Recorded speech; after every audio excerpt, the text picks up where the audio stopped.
The first ever WorldCon, aka the World Science Fiction Convention, was in 1939. It understandably took a few years off from the years 1942 to 1945 because of some world war or something. Yeah, there was like Nazis and other issues. Yeah. In the world of fiction, written, spoken, on-screen storytelling, Nazis are perhaps the most recognizable human villains of all time. I use the word human pretty lightly there. But apart from rude interruptions by the Nazis, WorldCon has continued unabated. It's fitting that it has lasted so long and dates back so far. After all, fantasy is the oldest literary genre. Something I love to point out that concept was originally introduced to me by Matteo Barbagallo, who will be mentioned a couple times in this episode. Hey, Matteo. And George R.R. Martin himself pointed that out during one of the panels, so I love to hear that from him. He obviously agrees. Seattle WorldCon 2025 was the 83rd WorldCon. That's so many. There's probably no one living that attended that first one, because that's 86 years ago. So if you were 14 years old and went to WorldCon in 1939 and you're still alive, you're 100. So, well, if you are alive, congrats. That's amazing. You're a great person, and we revere you. Less likely to be still going to cons. Yeah, and less likely to be listening to our podcast, perhaps. But still, if you're out there, the world has changed in the meantime, right?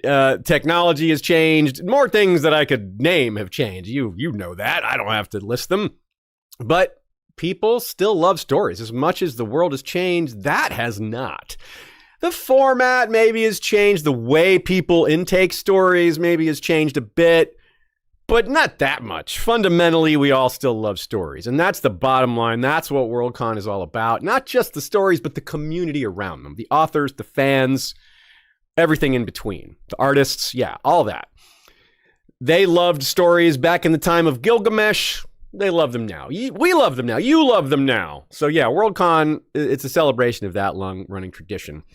So in this episode, we've got lots of love for WorldCon and the things we did there, including hanging out with George. We have some reports on Brandon Sanderson, Rebecca Roanhorse, Robin Hobb. Those are other authors that were there.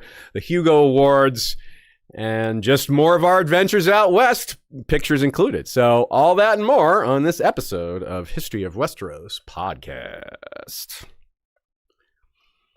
Hello and welcome, everybody. It's another episode for you. A bit different one this time. We do a couple of these a year, I suppose, reporting on conventions or things that aren't directly related to A Song of Ice and Fire content in terms of what's in the books. But this is meta textual here.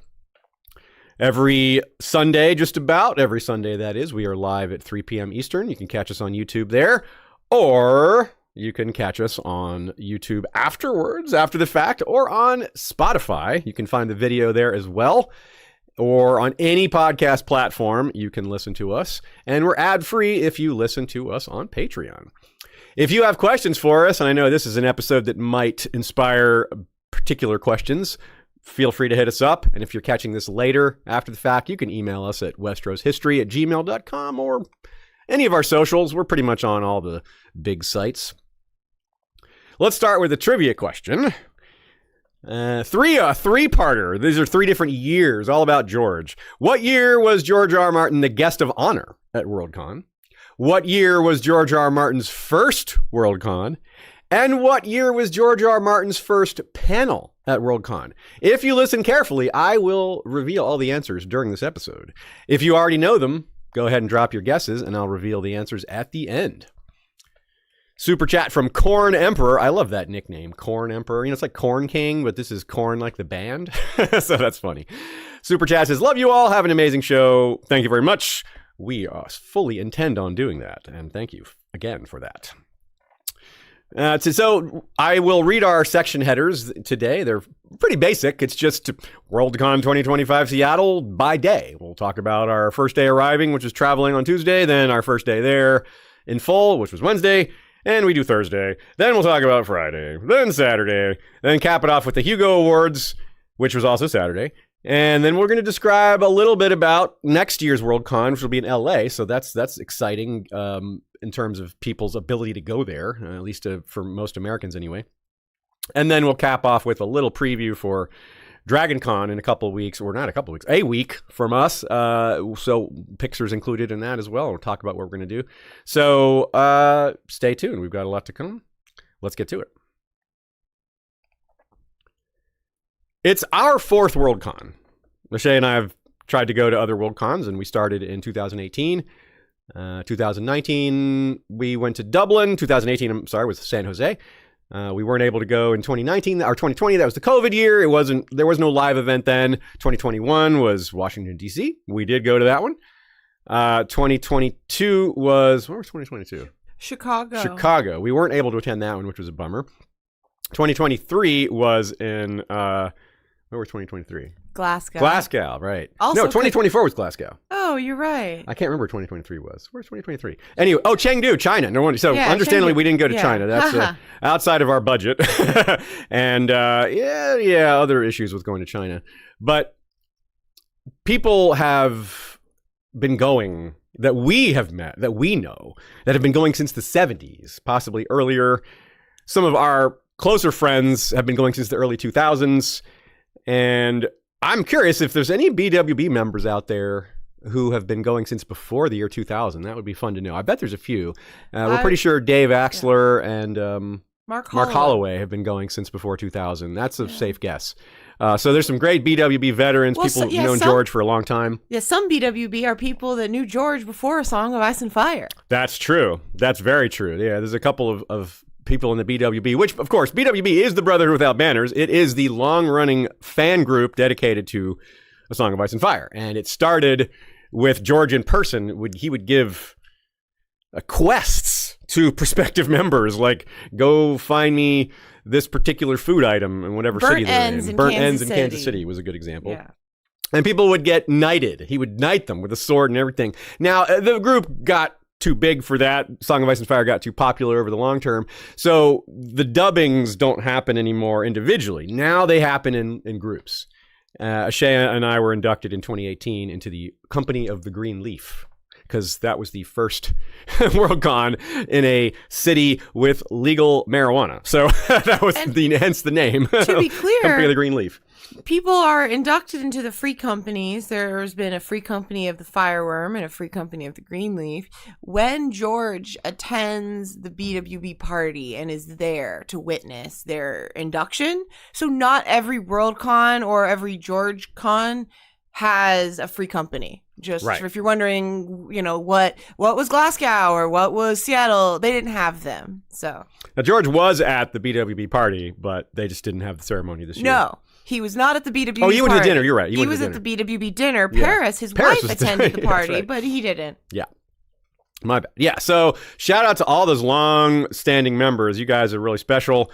You're keeping the community lore together very well, passing down what we want to know and the community values and all that. One of my favorite things to do at a BwB party or dinner? What's that? Ask members what their quest was. Oh, yeah. They always have a funny story. Great stories. Yeah, those veterans have some great stories from back in the day. And, they're loving it because they're still coming now. Even, some doesn't matter how old we get, as long as we can still move and get there, we're gonna keep doing that. So throughout this episode, I'll have the occasional WorldCon factoids. It's fun to learn the history of it, but I don't want to drop all that at once. It gets a little much to handle all at once. So we'll space that out a bit. We flew out on Tuesday. We got lucky. We got our flights really far in advance, and they were only $250 each, which we live in Atlanta. So that's crazy. So we got very lucky there. We travel a decent amount, but it's expensive. And this show doesn't exactly make us a killing. We're very grateful to be able to do this, but it is sometimes we do have to do our best to save money. And luckily, as podcasters that have been around in this community for a while, we generally are able to get press access, which means we get our badges for free. So that also helps save us some money. So that's good. That was very handy. Was this our second time having press badges at WorldCon, or? We didn't get press before at WorldCon. This is our first time. Okay, cool. Yeah. It's all blurred. I was muted. This was our first time with press for WorldCon, and they didn't approve us until a couple weeks out. So, I mean, we just had to trust, and I mean, we would have bought a pass at the last minute, but yeah, it took a while. Yeah, it was like, we weren't sure we would get it, but then we did, so yay. Hopefully that sticks. We've gotten press at other cons before, and that's obviously, part of what we're doing here is reporting on it, and that is falls right under the umbrella of press coverage. So here you guys are, hearing our coverage. So Wednesday was our first full day there. Not much to report on Tuesday other than we flew out there, Not much to say about that. We went to our Airbnb, which is a little outside of town. I think it was Tukwila, and it had really nice scenery. Seattle is just so beautiful. A lot of you know that already or have heard that, but there's really something to experience it. I hadn't been there since I was in college, which was, that's a long time ago. So I don't remember it super well. And boy, Mount Rainier is just really spectacular. It's so beautiful. It's also an active volcano, by the way, y'all. It's one of the most likely to explode in the entire world. So, that's a problem, but not a problem for us and not a problem today. So something to think about, though. We had a nice setup with a bunch of our friends. We had an Airbnb with, what was it, like 8 of our friends or 7 of our friends? It was 9 of us total, right? Yeah, I think it was like 9 of us. Yeah, so nice big house with great view, out there, which would also help save us a little money. We had a view of Lake Washington, which I've shown on screen here. Super, super nice. Yeah, so immediately we were taking pictures. Immediately. Also, almost immediately, we went into town and went to a dispensary. It was Sean Kemp's dispensary. If you don't know who Sean Kemp is, he was an NBA player who made the NBA when he was like 18 years old because he was already like 6'8" or 9", really big and talented. And so now he owns dispensaries. So there's a big picture of him painting mural on the side of the wall, which we got a photo of. And it was pretty fun going in there. Yeah. Anytime we go somewhere where it's legal, we like to hit a dispensary. But this was like a celebrity dispensary. So it was just kind of a fun sightseeing thing, honestly. Celebrity dispensaries are just becoming more and more of a thing. And when we were in Vegas, it's like everything was Mike Tyson branded there. Even Mike Tyson's bites, they had edibles there that the logo was an ear with a bite taken out of it. If you don't know, Mike Tyson bit Evander Holyfield's ear off during a match way back in the day. Now, twist. Apparently, Evander Holyfield is a co-investor. So they're cool now, especially with all this money rolling in. That can make you forget a lot of bitten ears, I suppose. But it's all, anyway, that's a bit of a digression. It's still funny, though. So the Seattle Convention Center. This was a really spectacular place. Normally, convention centers are, they're big and huge. They have a lot of different events, and there's not much to say other than, wow, that's big. But the Seattle Convention Center is interesting because it's new. There's 2 parts of it. It's half and half. There's an old part, which was built in 1988, so that's not that old. And the new part, which is called the Summit, which is only built less than 2 years ago, or around 2 years ago. So that's pretty crazy. And this extension, this add-on, is more than an add-on. It doubled the whole thing in size. Here's some fun facts, because I can't resist fun facts about big buildings or just anything. I can't resist fun facts, period. The ballroom carpet in this place is 24 by 90 without repeating. There's 32 colors. That's crazy to have like an ornate pattern on a rug that doesn't repeat. So that's really cool. The total excavation of dirt and just digging down there is equivalent to the distance to Portland, 180 miles of excavation all around. The total amount of steel used in the convention center could account for 3 Eiffel Towers. Okay, that's an interesting unit of measure. Eiffel Towers, yes. Feet, yards, miles, Eiffel Towers. Yes, standard measurements. In this building, there is enough dishes to serve 13,000 people at once. Are you starting to think of Harrenhal? Because, yeah, that's where this is going, isn't it? One thing Harrenhal did not have was elevators. This building has 19 of them and 42 escalators. It also has some cool modern green features. It has advanced waste disposal. It super dehydrates all the waste to 90%, or it reduces its weight by 90%, and then it uses the rest as fertilizer. It uses that product as fertilizer. It's pretty cool. 71% of the tiles, mostly roof and floor, I suppose, were made from recycled material. Also, it has stormwater catches, which cleans the stormwater and then uses it in the toilets. So that's really efficient, and for irrigation also. So that's cool. My favorite thing about it was that it was just very accommodating to humans. As you see in the picture here, they had this whole side steps area with blankets, pillows for people to just lay in the natural light. Everywhere had natural light. It just had all of these features that I found more accommodating and homey than the average convention center or average anywhere, frankly. Yeah, you're muted. Warm. Say it again. It's warm. Like, I don't mean temperature-wise, but it feels like it's this giant building with huge ceilings. It doesn't feel like open and empty and cold and heartless. You know, like a lot of convention centers do feel that way because they're just generic. They're for so many different kinds of events. But as Ashaya said, it's a really big deal to have it more human, you know, like for comforts, and the benches are comfortable and the seats are comfortable, and there's lots of them, and there's lots of things for accessibility. So yeah, it's a nice example of a modern building that is doing a lot of things right, in my opinion. So our first little anecdote from hanging out with fun people. I got my badge quickly because of press, and I was waiting for Naomi Makes Art, who was getting her badge. It took a little while, and we were going to have some food, and I went ahead and sat down in the cafeteria, or the cafe right there, open cafe that can see the line, can see the entrance, right there in the entrance to the convention center. So I'm sitting there, I order a pizza, and I'm sitting there thinking, like, what am I going to do? Like, what thing am I going to do first? What fun things are going to do? Just all kind of overwhelmed by the possibilities. It's the first day there, and I'm just like, yeah, what are all the cool things that are going to happen this weekend? And I think to myself, I should text Sid, George's assistant, and see what's going on with them. So I do, and 2 minutes later, seriously, not 2 minutes later, I see Sid and George walking past the restaurant, like, towards where the entrance is, and I flag them down. I say, "Hey guys," and they come into the restaurant and sit with me. Well, that's cool, right? George and Sid come sit with me, and so we're chatting, just saying what's up and catching up or whatever. And within 10 minutes, our friends Mateo and Taffney, who know George and Sid very well. Mateo, I mentioned earlier, he's the one that ran the City of Dragons event in Caceres that we went to in November. So we've talked about him a few times before. He's a great guy, speaks 11 languages, just a very impressive man, very charismatic. Just every minute with him is fun. His partner Taffney is a great time as well. They're a great couple, and we just have a lot of fun with them. Also, Naomi got her badge and came over, so we had a nice group there. And another gentleman was sitting to my left. There's two photos of this that Ashaya, I think, has put up, and if you could barely see the guy on my left, I didn't know who this guy was at first, but George knew him, and they were talking. They were, jabbing back and forth, jawing back and forth, telling some stories, and we were all just kind of listening because they're talking about the old days.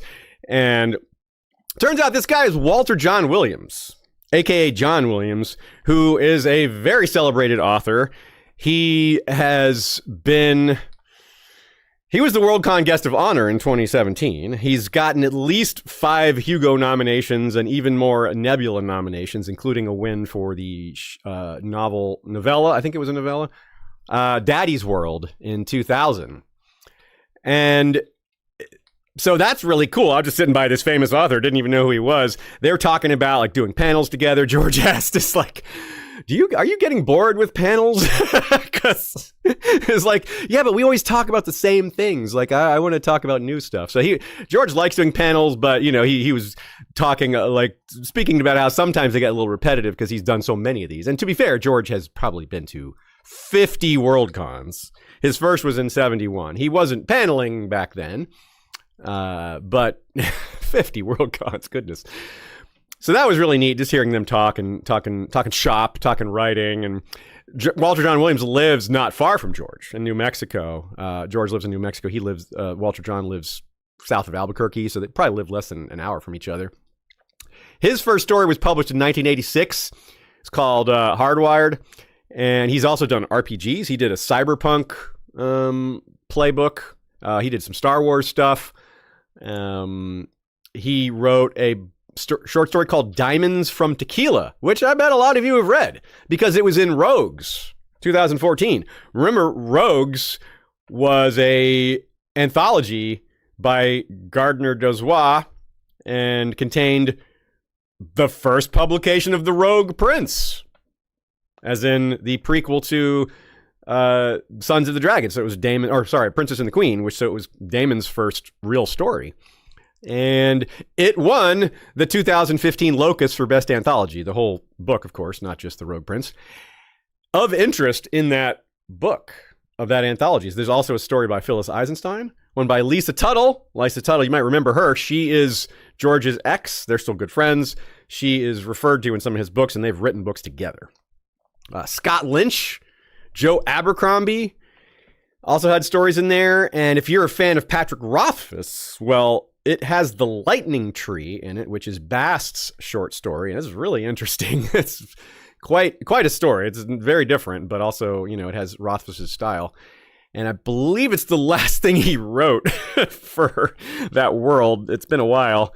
I think The Slow Regard of Silent Things came out before that, but maybe that was the most recent. Either way, it's been a while. And that's a good one. If you haven't caught that or weren't aware of its existence, you definitely should be. There's also one by Daniel Abraham, who is one half of the Expanse writing team. James S.A. Corey is their pseudonym.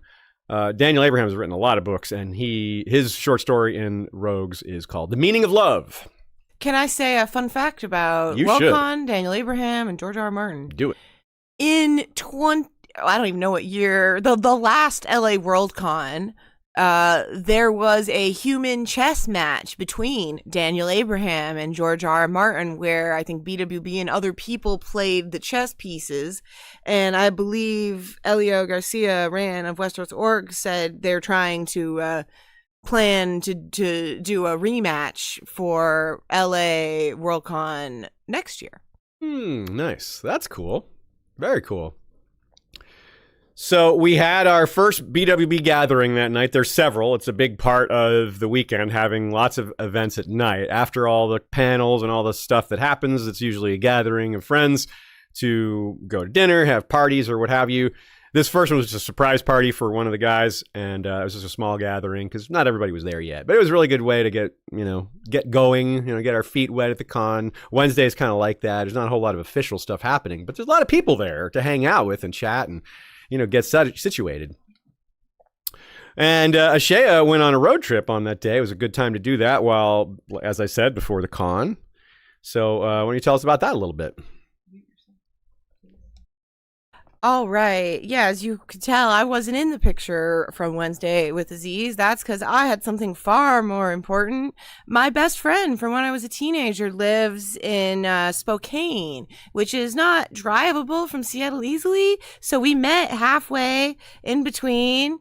We were supposed to meet in a little German Bavarian town called Leavenworth, but her car broke down an hour before she got there. So Dom and I had to drive out further into central Washington, which turned out to be a bonus because we got to see, as you can see, these beautiful desert plateaus in addition to the stunning Columbia River. And we did still get to their car, get them a new battery, and go to Leavenworth, which, look at these pictures. It's this picturesque town underneath the mountains. We got good food. I saw a dog with shoes on, all the important things here. But Columbia River was just beautiful. And we wouldn't have seen that if her car hadn't broken down. Look here, I got to take my DSLR out even in the car, and I took a bunch of pictures here. So I was having the time of my life taking pictures. It really reminded me of I grew up in Northern California, so I felt like I was home in a lot of ways. Here's me and my best friend Danielle. Here's us. We went down by a river. It's beautiful, these mountains.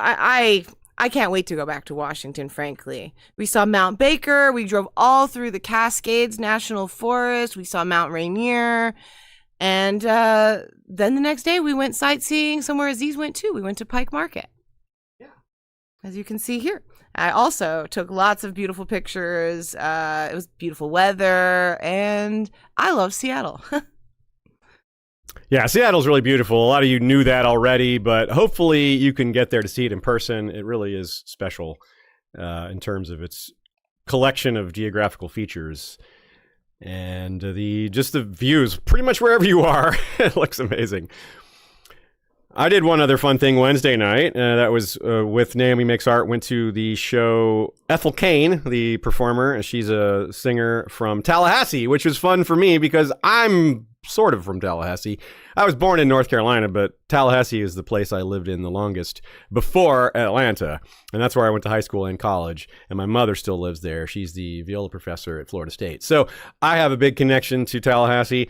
And Ethel Cain was really cool. It was this place called the Paramount Theater, which is unbelievably close to this convention center. It's like literally, when I was describing that lunch with George, you could see the Paramount Theater through the glass, through the windows there. So it's just incredibly close. And she's like a Southern Gothic musician, and her singing is very haunting and really melodic, and it's really good. I had a great time. That's a really beautiful venue. Used to be an opera hall. So very ornate. I didn't get great pictures of it, but I was mostly taking pictures of the performer. But I wish I got more pictures of the theater. But it's beautiful. And every day we were there was a massive line for whatever show was happening that day. There was a Buddy Guy show there. And I didn't know... I didn't know Buddy Guy was still alive. Yeah, our friend called him Buddy Guy because that's French. You could say Guy. So... yeah, that's just kind of fun to learn that guy's still alive and touring still. Like, he must be really up there, but impressive. Very impressive. Most impressive. So that was Wednesday. Let's talk about Thursday. This is when the con really gets rolling, when more of the official events are started, and there's a lot more to do, and it's kind of almost hard to choose what you want to do because there's so many options. It's always a bit of an issue at a convention, is there's FOMO can creep in, where there's 2 or 3 things you want to do, but they're all happening at the same time. And you may also just want to hang out with friends, and that's like a 4th thing, and you can't do it all. So, and while you're in Seattle, like Ashaya said, there's so many fun things to see. The Pike Market was great. I went there too. One thing I did in a group there was go to the aquarium.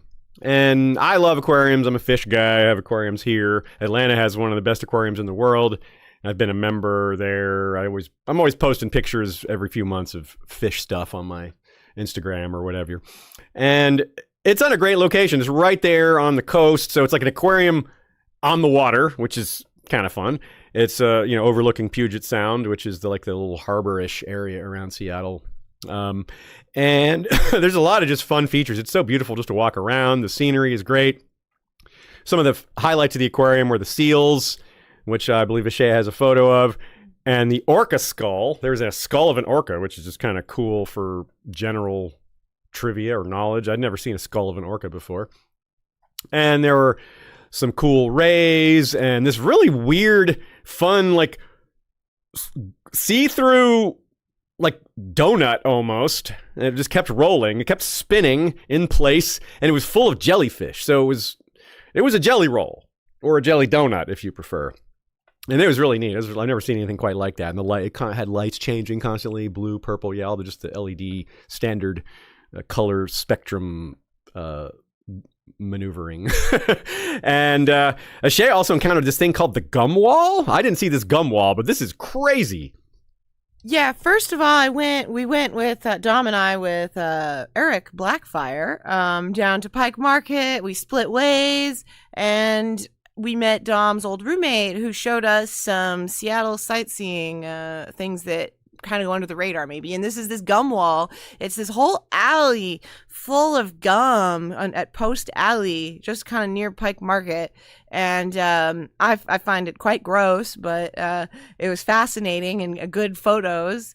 And then on our walk from there to the convention center, we're just walking along and we see a Fluvog store. Now, some of you might go, what is Fluvog? Well, Fluvog is a very famous and very expensive and high quality boot company, shoe company, not just boots. As you see on the screen, like the most stunning, like beautiful boots and shoes you'll ever see in your life. Anyway, so of course I went in and I took pictures and I marveled, and I discovered that Fluvog did the boots for Strange New World, for Star Trek, which is cool. And so anyways, I bring this up because, well, later that day, I see Sid, George's assistant, and I spy her boots. And I'm like, those are Fluvogs. And I strike up a conversation with her, and she says, yeah, it's the only Fluvog store in the United States, apparently, she tells me. And she said she went there the day before or whatever, or that week, and bought 3 pairs. And I saw her in this orange pair one day at the con, and I was like, oh my God, glorious to see them in person. So, yeah. Incredible shoes. I know that's what you're tuning in to hear, but really, if you're in Seattle, you should go look at the Fluvog store. It's a funny name, too. Fluvog. Yes. The rest of my afternoon was spent going to some cafes, having a couple drinks. It was 3 of us, me, Naomi Makes Art, and our friend Sun, and we hung out. And she's from the area, Sun's from the area, so she knew some good places to have drinks and snacks, and it's just really nice to have, experiencing the Pike Market area and eating Seattle food while enjoying the view. That's really nice. The other feature that this convention space had was a music space, just like open for adults and kids alike to just jam out. And as you can see, it was these beautiful different styles of instruments. Here's Dom and our friends Michael and Adrian. Michael's a very talented musician, and you can see him playing on all kinds of little things. They also had in the music space, just like if you have low blood sugar, have these little snacks and just like a place to lay down. And just, again, it was just a very accommodating space. Very homey. I really liked it. Yeah, it's the most homey, huge building you can imagine. Like, it doesn't normally seem like it could be homey when the ceilings are, 50 feet above you. But they did it. They pulled it off. It's really quite impressive. And I hope more modern convention centers follow this blueprint of sorts. Oh, can I say one more thing that the convention center has that I don't see at many cons? Of course. They have a presentation space with posters and such. I have one on the screen with 4 that accompany their panels. So like academic poster presentations, like what happens to death after uploading, death, autonomy, and consent in post-singularity virtuality. And it's just like a questions, methodology. They have that all throughout this whole section. And I found that fascinating. We really dug in and read a whole bunch of them, all of them, but they add new ones every day. So very cool. That evening was the BwB annual dinner, WorldCon dinner. It was held at an Irish pub. The upstairs was all ours. That was nice. We had the whole space rented out. And there were, I guess, about 30 or 40 of us. And we got to sit by George again. That was nice. He came in and sat by. And funny story, at one point, since it's Seattle, you can do this anywhere except indoors. Went outside to have a smoke. Came back in and was passing by George. And he said, "Did you just go have unauthorized fun?" And I said, "It's authorized here." So, but yes was the answer. Yeah. So, and that was a really good time. You can see the photos here. There's a nice gang gathering there. And it was just people hanging out, telling stories and meeting each other again after a year, because that's, a lot of us only see each other once a year, if that, at these WorldCons. Occasionally you get to see someone maybe twice a year in one of these groups, but it's really quite a lot when you haven't seen someone in a year, a bunch of people in a year. You have so much to say, so much to catch up on in a relatively short span of time. It is pretty amazing, but also a little hectic. Can I say, you can see in the pictures where George is sitting, that he's like right by us. We all got there a little early. We were eager to see everyone. So we get there and sit down, and it's pretty empty. And George comes in. He's like, "Oh, is this where it's happening?" And he sat down right next to me. And I was very startled by that. Like, there's a very big room. Anyways, so you can see there. But pretty quickly, one, he had a couple of his old friends come, so he had them to chat with, and even more quickly, it got really, really loud, and so he escaped to outside. Smart choice. Yes, it did get pretty loud in there too. The actual restaurant wasn't separate. The upstairs wasn't separate. It's just like open, so the entire restaurant was you could hear. So, It also meant that was the only negative. It also meant every time I wanted to go down and hit my vape pen, I got to yap with George. I talked to him about Superman. I talked to him about hot dogs.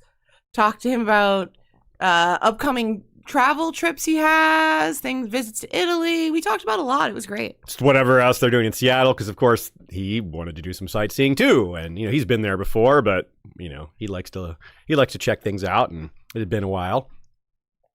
So that was really fun. So it's all around great evening there. Ashaya mentioned hot dogs, which we'll come back to. That's another miniature topic for later. Ashaya has also mentioned Dom several times. I want to shout out the channel Folkwise on Twitch. That's Dom's channel. Along with his partner Daisy there. The funny thing was we were out there talking about hot dogs, and Dom's finally like, I should mention his PhD is on hot dogs, on hot dog eating contests. So he brings it up, and Mateo's like, oh, we got Dr. Hot Dog over here. So that's what Dom got to talk to George about, was hot dogs, hot dog eating contests, PhDs. There's Dr. Frankenstein and Dr. Frankenfurter. That's right. Also, so after the dinner, there was some hangouts. We went up, there was a BwB party room. Shout out to Tav for that one. That's a good funny story, by the way. Anyone who knows Baldur's Gate 3, BG3, there's the concept of Tav. Tav is just the generic name for your character. And if you're playing the standard playthrough, if you're playing the evil playthrough, it's called Dirge. There is a BwB member named Dirge also. So, and both of these nicknames predate Baldur's Gate by quite a bit. So there's a Tav and a Dirge in the BwB, and that's just a great coincidence. So yeah, shout out again to Tav for hooking us all up with that room to party in all weekend. It was really great, really generous, and really helps make the socialization more positive. How could we hang out so much without a room to gather in at night? And of course, whenever people of this sort, my sort, our sort, gather in a hotel room and there's a little bit of alcohol or a lot of alcohol, depending, it's not unlikely that karaoke happens. And of course, karaoke did happen. Karaoke is always a good time with friends, and when people are really cutting loose. One of the best performances of the evening was the aforementioned Eric Blackfire. I believe we've mentioned Blackfire before, but a lot of you maybe haven't heard the story. He has the name Blackfire because he was the first person ever to learn that George had created the Blackfires. George told Eric personally that he'd created the Blackfires. And then Eric's like, that's a cool name. I'm taking it. So before anyone else really had the chance, he got that, and well, he deserves it. He's also has been featured in, I think, Vanity Fair, because he has the largest private collection of A Song of Ice and Fire art in the world. No, that's known of. I mean, maybe there's some hidden guy out there that has more, guy or gal, but of people who have made their collection somewhat public, Eric is number one, and that is quite a feather in his cap. Hell yeah. If you come to Anaheim/LA WorldCon next year, you will meet him. He's one of the main BwB hosts because he lives in the area. So he has some mighty big plans, he's been telling me. Yes. Great guy, big member of the community, upstanding member. There's a lot of things to facilitate events, and we're really looking forward to see what he does in his hometown. We got to hang out with him back in 2022 at the Game of Thrones convention in LA out there, and that was really fun. There's a big group of us out there. We talked about it at the time. Great times. Soundscapes by Jordan Reynolds sent a super chat. Says, can't tune in live, but looking forward to catching up. Hope you're both doing well and had a blast. We certainly did. Thank you, Jordan. Jordan does a lot of wonderful soundscapes for Lord of the Rings and A Song of Ice and Fire, and we'll try to post some links for you to check him out. Sometime next year, in 2026, and you're listening to this, it's 2025, at least when we recorded it, we are trying to arrange a field trip of sorts with the company Geek Nation Tours.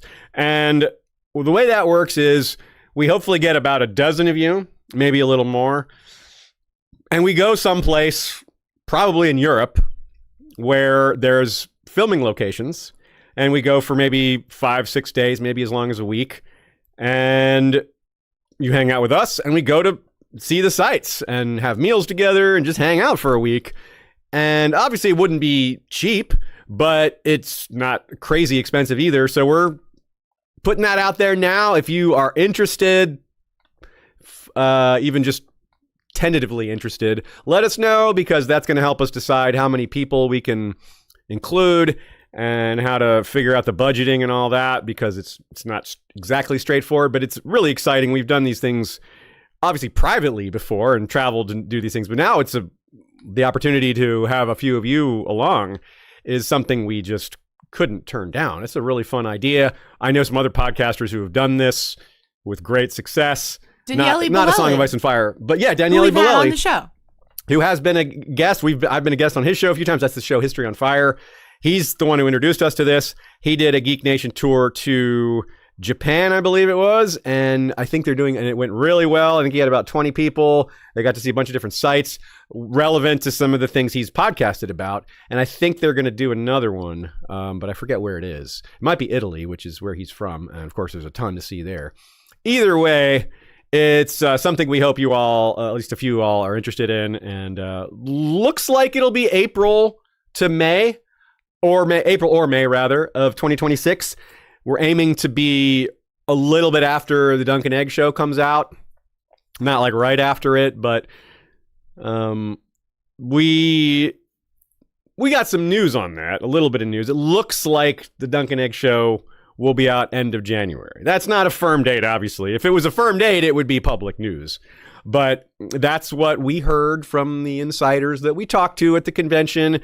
And we also heard directly from George that he really, really likes it. He considers it faithful. He considers it to have the heart of the show, to capture the heart of the stories. And we all know George is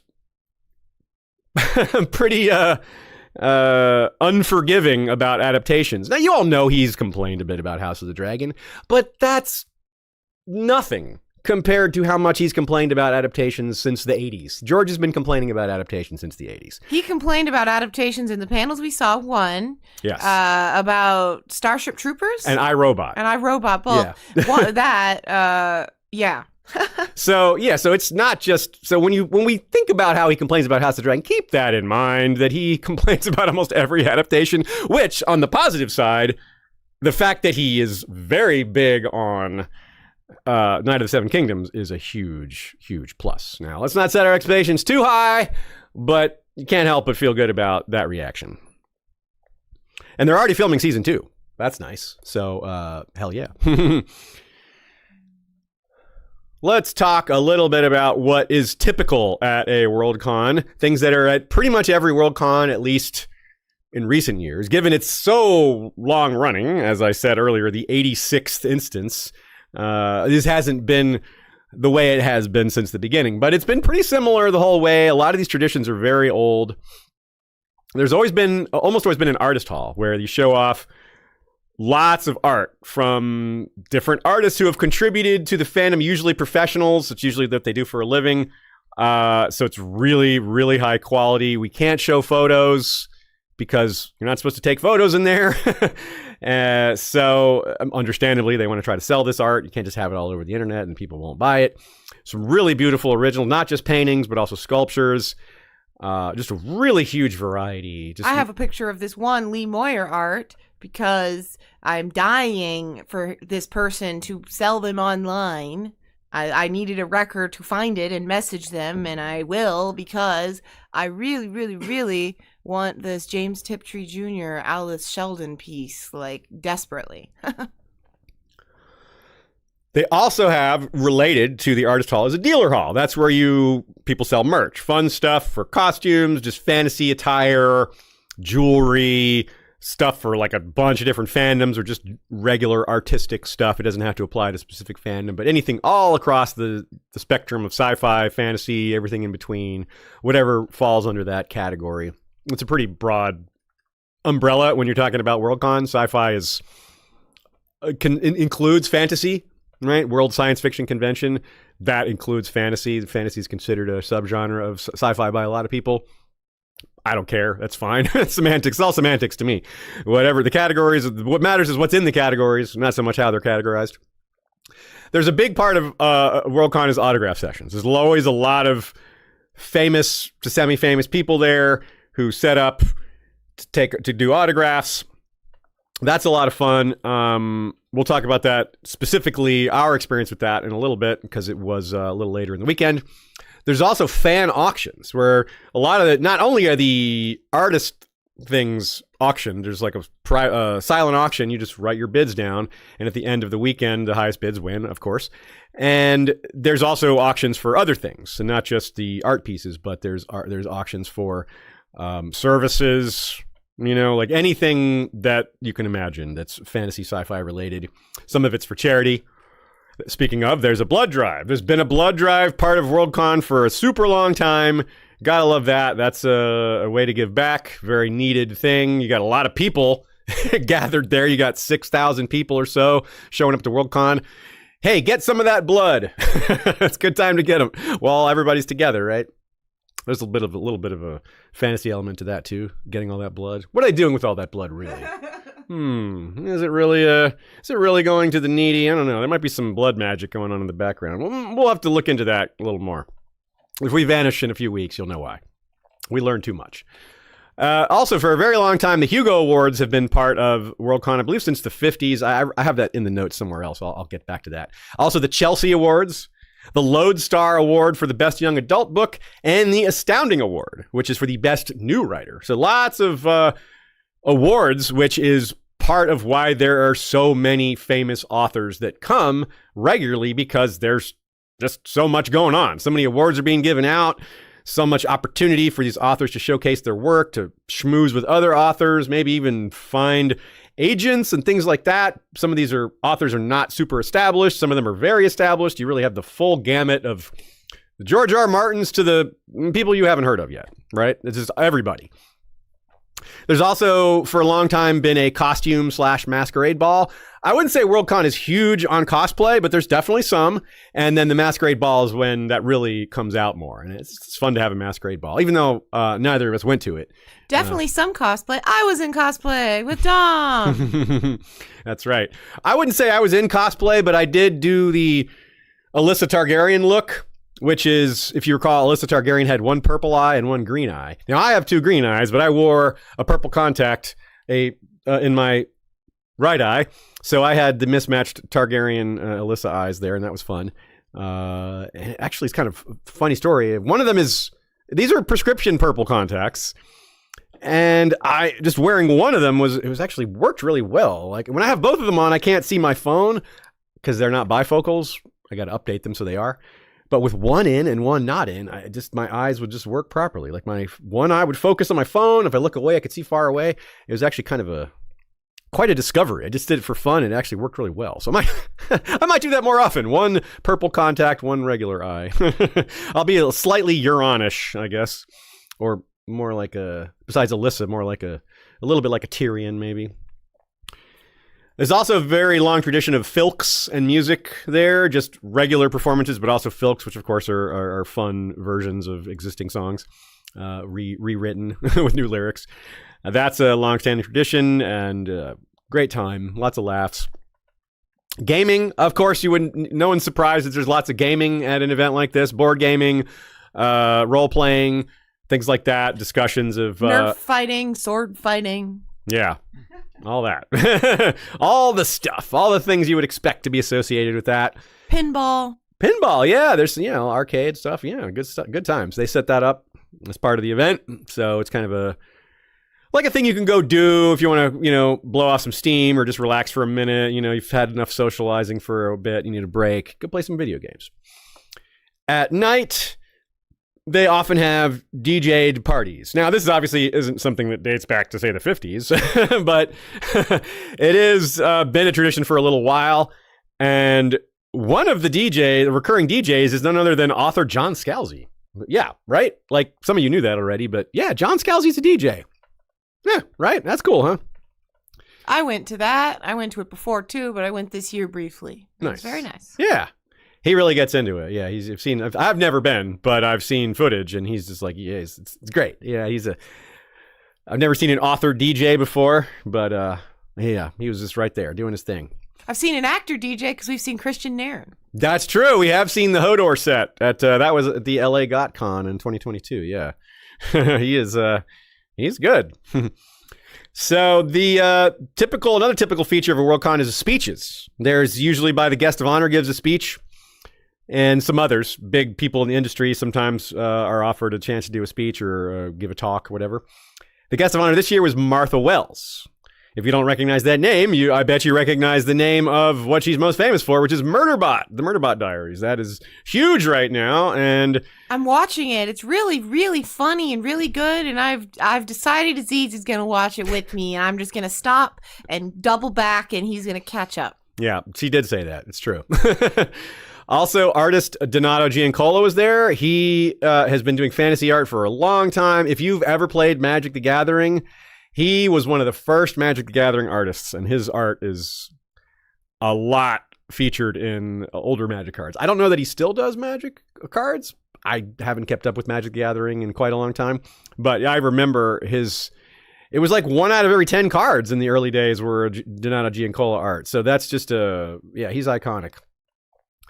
Robotics expert Bridget Landry was there. So the big part of WorldCon, especially with the sci-fi element, is getting into future technology and how that affects our world and that affects stories. And so there's a lot of interest in technology at WorldCon. So there's definitely a slot for that. As you can see with a major guest like this, I have never heard of Bridget Landry, but if she's a robotics expert, must be highly intelligent and probably a good presenter too, because it's a lot to explain. It's tough to explain these difficult technological things to people who are new to them. That was probably really cool. There was a really cool section in the dealer hall for building robotics and soldering and stuff. And then they had like the robots fight. There was like robot battles happening. Did you see that? I did not see that happening. Anyways, it was cool. Robot fights. That's like, that's that TV show? They have that BattleBots or Robot They have robot Wars. Fights at MagFest too every year. You should check that out. I always like seeing it. Robot Fights does seem kind of fun.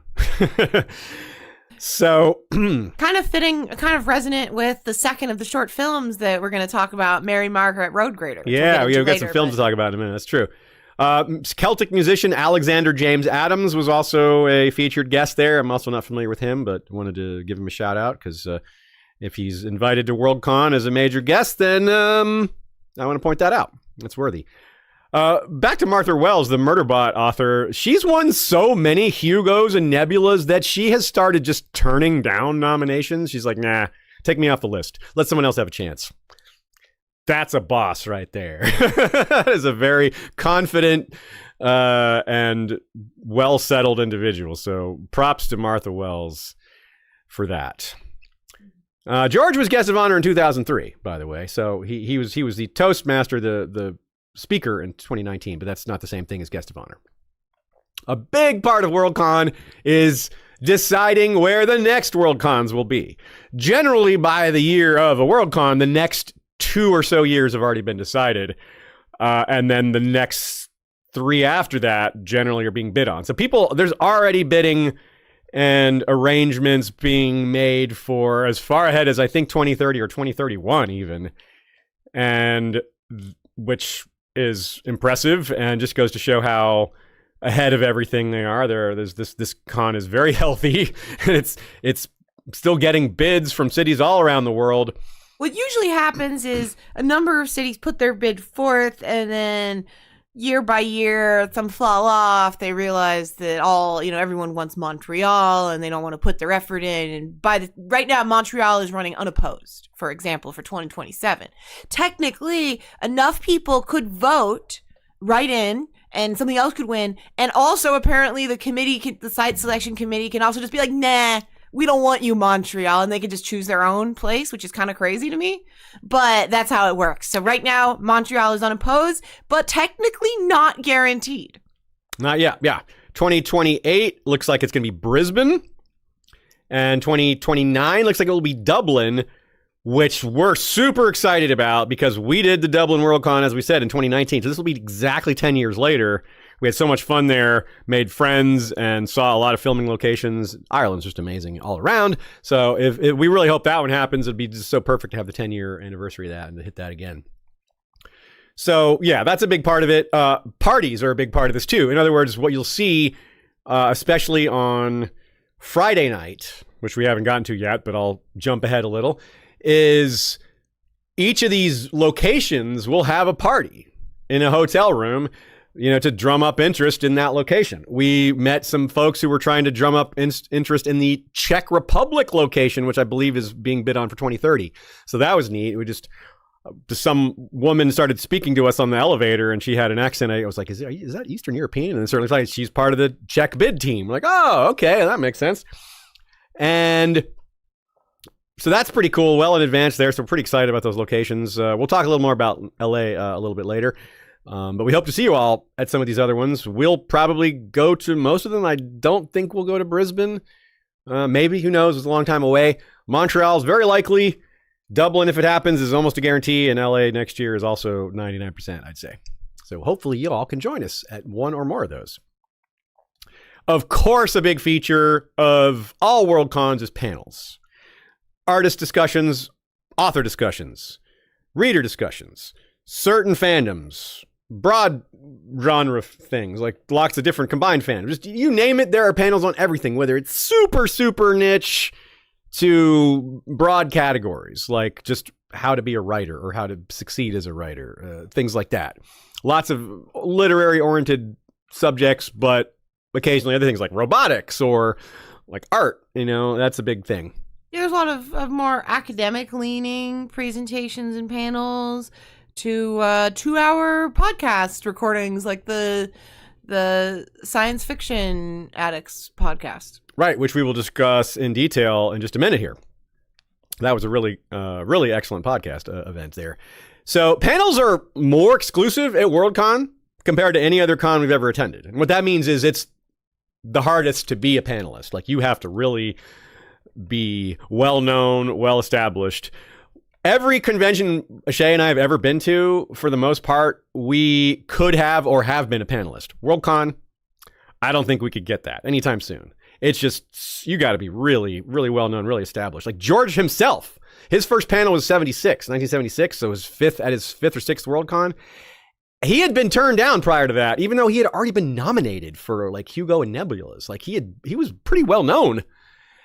Obviously not nearly as well-known as he is now, but just by comparison, like we've gotten panels at conventions just for having done a podcast. We've been at San Diego Comic-Con on a panel. Yeah. I mean, that's a huge convention and we've been on panels there. Yeah. But George, they wouldn't even let him on panels in the early 70s. It took to the mid 70s. So that's just goes to show. WorldCon's about quality, not quantity. That's right.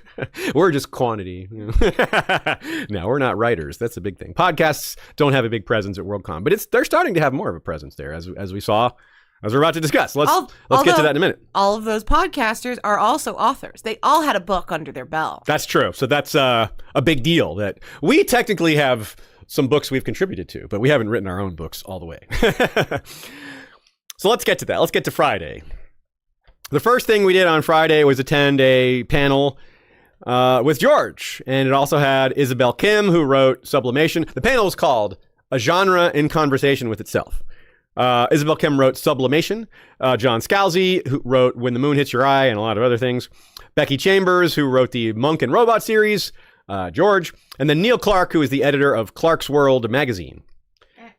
They won Best Editor at the Hugos. Oh, you're right on. Neil Clark did. That's right. Heck yeah. Way to go, Neil. So this was a good panel. It was amusing because George was like 5 minutes late. And when he wandered in, I think it was John Scalzi who said, "Hi, are you lost?" That was really funny. I wasn't sure it was Scalzi or not because there wasn't enough seats. I was sitting on the floor, so I couldn't actually see who was talking. Just to hear. I recognized George's voice, but the rest of them, I'm like, I think that's Scalzi. I don't know, Becky Chambers, Neil Clark, or Isabel Kim. I hadn't ever heard them speak before. So anyway, that was cool. That was really fun. It was a good chat. It was like an hour long, and there's a lot of authorial stuff. They were talking about really just stuff from their side of things, like how artist experience, or rather writer experience, and different things you have to do as an author. And what I found interesting in it is it's a genre in conversation with itself. So it was really about like, when is something a response, a repudiation? When is it in conflict? When is it adding on? Like, when are you that, and when is what am I saying? How can we tell what current modern fiction will be responded to? What fiction coming out now is what will set the tone for another generation to respond to? So that was really interesting.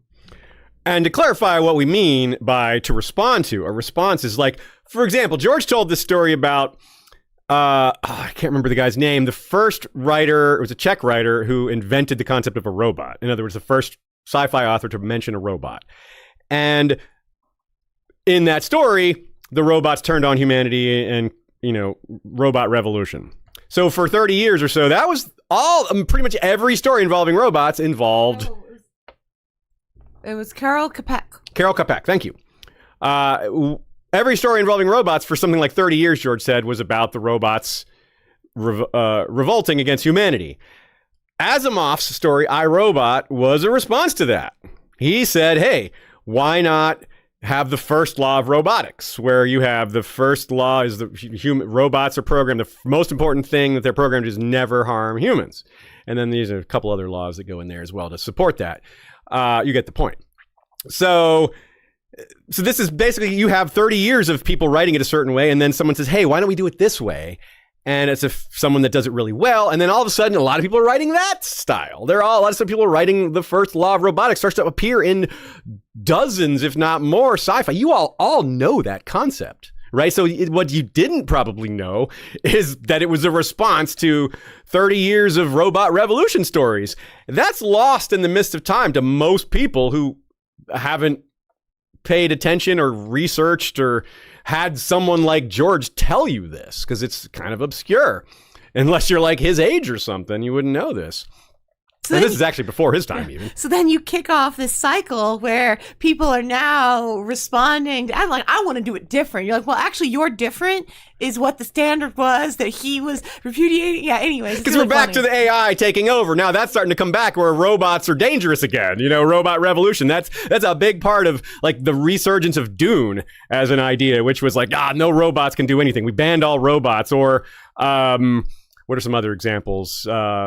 I'm spacing out, but there's lots of examples. Right now, Murderbot's all about that. Boom, super clear example. So people think, this is a response to Isaac Asimov.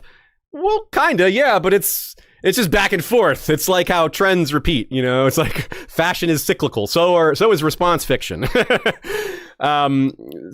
is fine. It's not a problem. It's not a bad thing. I mean, you get 30 years of great stories, and then you get 30 years of great stories that are approaching it differently, and then they come back again and do it again, but from a different modern perspective, because it's been 50 years or so and the technology has changed, and thus people's imaginations have changed and other things have changed too. So it's really just kind of neat to watch these patterns evolve.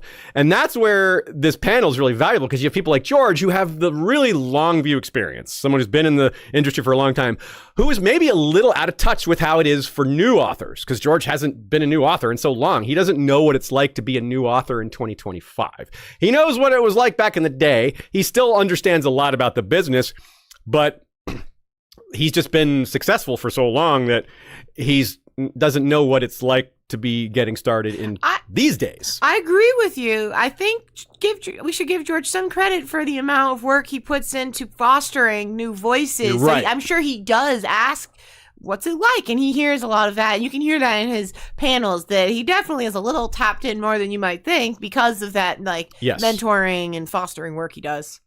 That's a great point. Yeah, you're totally right. He is definitely someone who gives back to the community. He encourages people to write. He helps teach people to write. He's our very own McCall Schick is part of the George R.R. Martin Writers Fellowship in Chicago. She just did that. That's right. Quotes, and who has done podcasting with Aziz, and he's not personally involved, but he did, fun and it's whatever that. Yeah, so that's really cool. So that was really neat to hear, and these trends are really interesting to hear about, and these stories about how the publishing industry works. And we heard some more of them in this next panel. This podcast episode, the Sci-Fi Addicts podcast, which was along with Dragonsteel Productions, which is Brandon Sanderson's company. The podcasters were Adrian M. Gibson, MJ Kuhn, and Greta Kelly. And as Ashaya had mentioned earlier, all three of them are published authors. So they're podcasters and authors. The rest of the panel included Brandon Sanderson, Robin Hobb, Ryan Cahill, Rebecca Roanhorse, and George. So it is a big panel of heavy hitters, and it was diverse in terms of age. You got George is the oldest one there. Ryan Cahill's the youngest. I would like to say, as he said, it's Cahill. I'm sorry, Cahill. I'm sorry. US. He said he has patience for it because Americans say it one way, but he did make a point. Good correction there. Thank you. So this was also a lot about industry insights, less about how genre responses and more about the business of being an author and how some of these trends have changed. For example, what authors have to deal with a lot. All these authors talked about, even George has talked about this, is that something does well, a certain thing does well, and then all the publishers tell the authors to do that. And a good example of that is Game of Thrones. A lot of, like, for example, Brandon Sanderson in this podcast, he said he wrote his story, or for one of his first stories, I don't know which one it was, but he presented it to, I think, Del Rey, and they were like, yeah, this is pretty good. Have you read Game of Thrones? Go write that instead. He's like, I can't do that.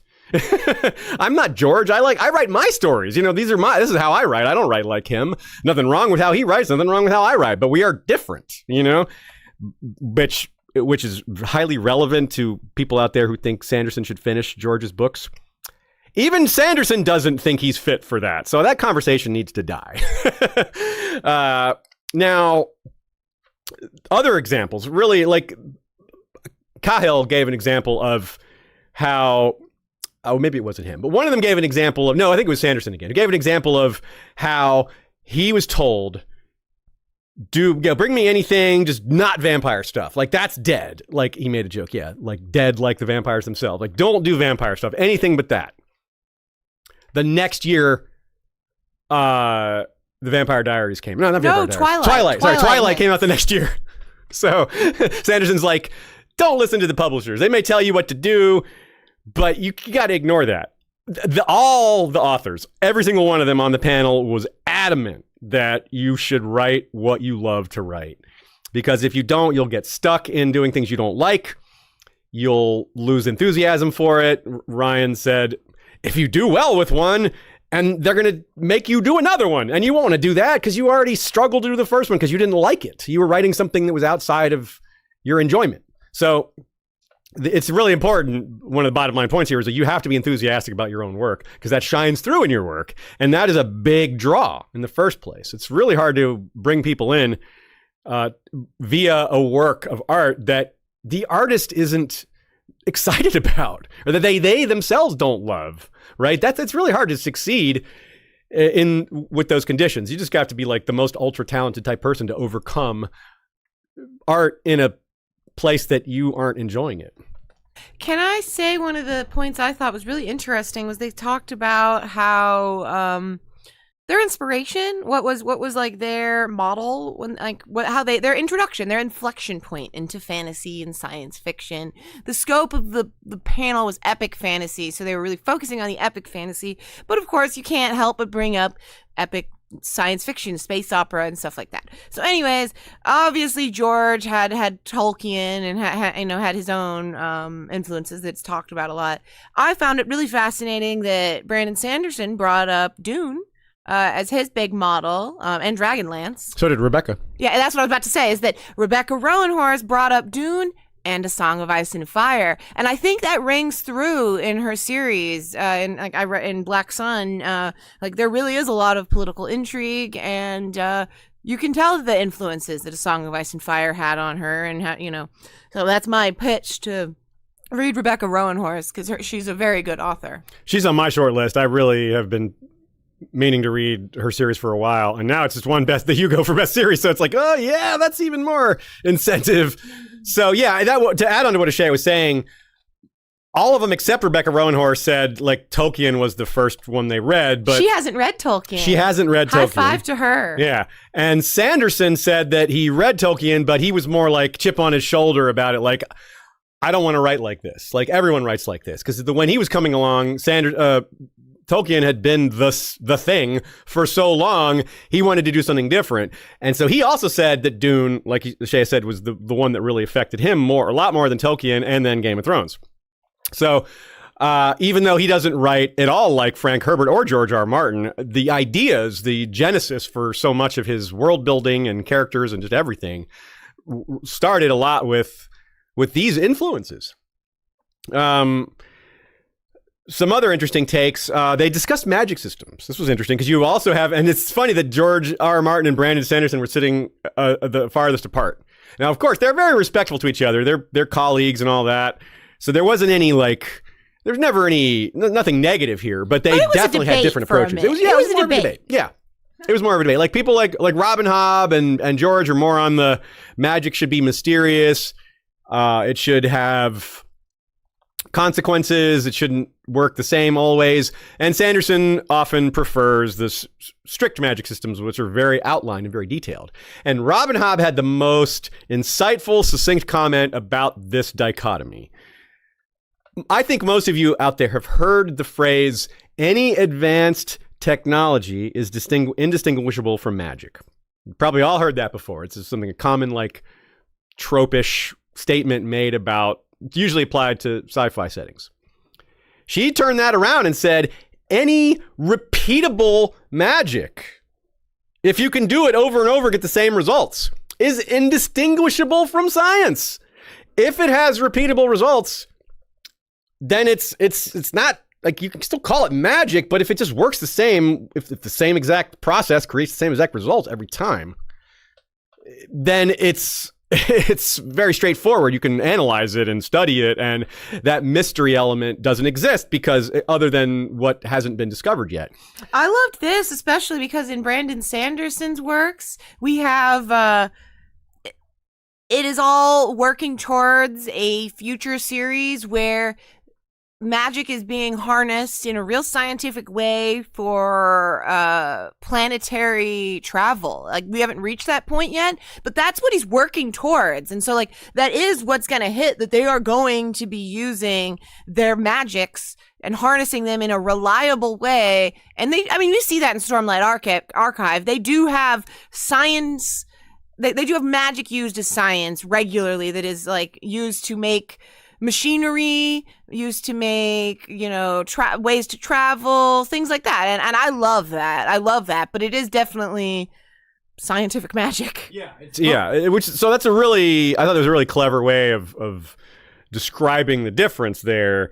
And so it's just very insightful all around. But I thought Robin Hobb's comment was particularly insightful on that one. Can I say a thing? Absolutely. If you listen to this podcast, I don't know how they're going to release it. I don't know how they're going to edit it. There's something that people live and people who watch live streams of it were harsh on George about, but I need to point this out. There were multiple times where they said, blah, blah, blah, to answer this, Robin, and they asked Robin a question, or they asked Rebecca or Brandon a question, and George answered. You might be like, oh, how rude. No, you guys, he can't hear them. He uses a hearing aid these days. It's very hard when you're on stage. I know from firsthand, having been on panels, and from seeing George on panels, having heard him have to have questions repeated. Every one of those times, he did not hear them adding the name onto the end. He was not just bulldozing someone. He wasn't just being a jerk. I really need you to realize that. I hope you listen to this podcast, and hopefully they edit it so that it doesn't sound so rude. like two or three times he did that. Yeah. But yeah, as Ashaya said, it was certainly nothing more than just it's hard to hear up there. And so again, every single one of them was just overwhelmingly adamant about writing what you love. And if you want to be an author, you have to write. You have to have stuff out there. You can't just, you have to have something to show to people, because if the opportunity comes along, you need to be prepared for that. And they all had some really funny stories about how this worked for them. Like Robin Hobb talked about, like, she was asked by somebody if she had this story, and she's like, yeah, I'm working on a novel, which wasn't true. She just said that, and then the person was like, will you show it to me? And then she's like, so she had to take two of her existing short stories. She's hammered them together into one. And it worked, and it was good, and it was successful. So do what you got to do. Cahill said that he was the youngest on the panel. He's like in his late 30s, I think. And he does indie publishing. Yeah, he was an indie author on the panel. That's important to note. Yeah, so so publishing was a big part of the discussion. This is one of the things that George was a little beyond his scope, because indie publishing, internet publishing, he doesn't do that so much. And what bits of that he does is done by other people handling it for him. So these modern trends, and George said that, he's like, he was complimenting Brandon Sanderson, was like, you are clearly the master of this internet thing, because Brandon is absolutely astonishing almost in his ability, his business management. Like, as far as all these authors, Sanderson is the most impressive in terms of his own personal brand, I would say. And the fact that he basically talked for a minute about this, about how nowadays, in the old days, literary agents were their own thing. Nowadays, every agent basically works for Amazon or Barnes & Noble. Not literally, but basically, because those are the platforms that matter. He said specifically, there's been lots of authors with great books that Barnes & Noble was like, nah, it doesn't fit our what we want on the shelves right now. And that kills the book. They can't. There's nothing. You can't, with Barnes & Noble isn't going to put it on the shelves. It's really hard to sell it. And so that's what Sanderson decided. He was like, he realized that he's beholden to Amazon and Barnes & Noble, and he didn't want to be. He's like, there was a time in 2003, right? I think it was a long time ago, where they turned off the spigots. Maybe it was like 2013. Actually. Yeah, I think it was 2013. Yeah, where they turned off, like his publisher could not sell on Amazon, and he just was not. There was a dispute. Yeah, there was a dispute, and then Amazon just turned him off. And so his books couldn't sell for a while. And he's like, well, I just don't ever want that to happen again. I'm never going to put myself in a position for that to happen again. So he worked super hard to start his own company and mailing list. So he has a direct connection to his fans. He can sell directly to his fans. He publishes to his fans. He doesn't obviously he uses these other distribution networks, but doesn't need them. If they kick him out, or he has a problem with them, a dispute, he has leverage. He's like, well, fine, I'll just do it on my own. They can't force him into it by leveraging, we're the only game in town. So, and Cahill is doing a similar thing. He's not as established. He's not nearly as big as Sanderson, but he's younger too, and is maybe on a track kind of like that. So that was really interesting. That was really fascinating. Like Ashaya said, I encourage you to listen to this podcast when it comes out. It was over 2 hours, and we've probably only covered maybe a third of it at most, maybe a little, whatever. Not a whole lot. There's a lot of other interesting things said by these highly intelligent, experienced authors. There was some reporting on an incident during this podcast. The reporting was a little off on this, as things tend to be, but we were there. We know what happened. There was an audience Q&A, and there was going to be they allowed 8 people to ask a question.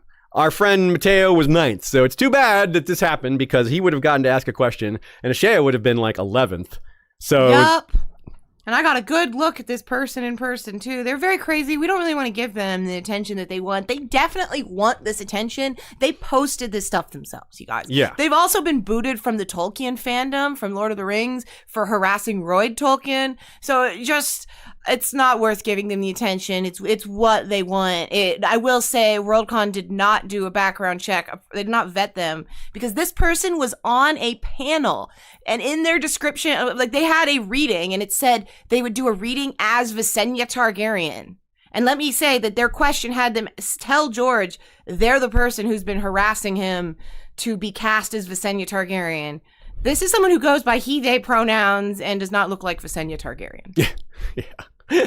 So the reason this became like national literary news is because the question they asked, or tried to ask, was started off with the bit about Visenya and some other just rambling, and then it went to, George, we all know you're not going to be with us much longer. And then, of course, with that intro, half the audience was stunned to silence. The other half went, oh, whoa. And then the podcast host, or one of the podcast hosts, just went, no, and just shut them down. It was like, show some respect.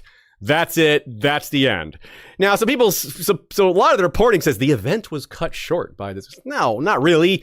This was the last question anyway. It was already going to be the last question. So as you say by cut short, it was cut short by like 2 minutes or 1 minute, you know? So technically it was, but not really. I liked what the host, Adrian, said. He said, that was not nice. Yeah, that was not not nice. A nice question. I really liked how mild he was. Yeah. and the person was still trying to, like, standing there, like, still trying to get, like, some response, and they were just still like, no. People were already leaving, you know? And we had of course, to physically hold Mateo back from, like, confronting this person. Yeah. Anyways, yeah. Yeah. Taffney held him back like, just don't. Yeah. He's like, all right, fine. Because he just wanted to know, like, why would you do that? Why would you say such a thing? He wasn't going to, like, you know, attack her or something, but he just really wanted to know why you would say such a thing. Attack them. We want to use their pronouns even when they're crazy. Oh, yeah, attack them. My bad. Yes, my bad. So that was just quite an incident. And many of you have probably already seen that because it's been all over the news. Anyway, so that's the real story because we were there for it.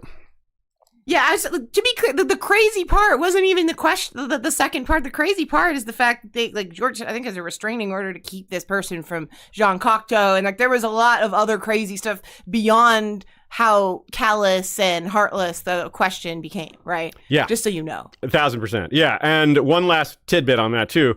They said that Ashaya mentioned Roy Tolkien. It's also a restraining order against her or them for that because they sexually harassed Roy Tolkien apparently. So it's like, whoa, this is quite a person. Yeah. Anyway, enough of that.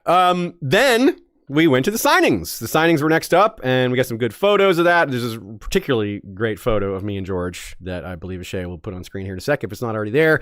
We both have this kind of goofy grin that we're doing together. Compare the face of George with Aziz, where he's laughing because Aziz made a joke to whoops, wrong way. His face here, where I just think this is like a memeable face. He looks really disturbed. It's just a silly shot. Someone messaged me, they're like, is George okay? And I'm like, yeah, it's just a funny photo.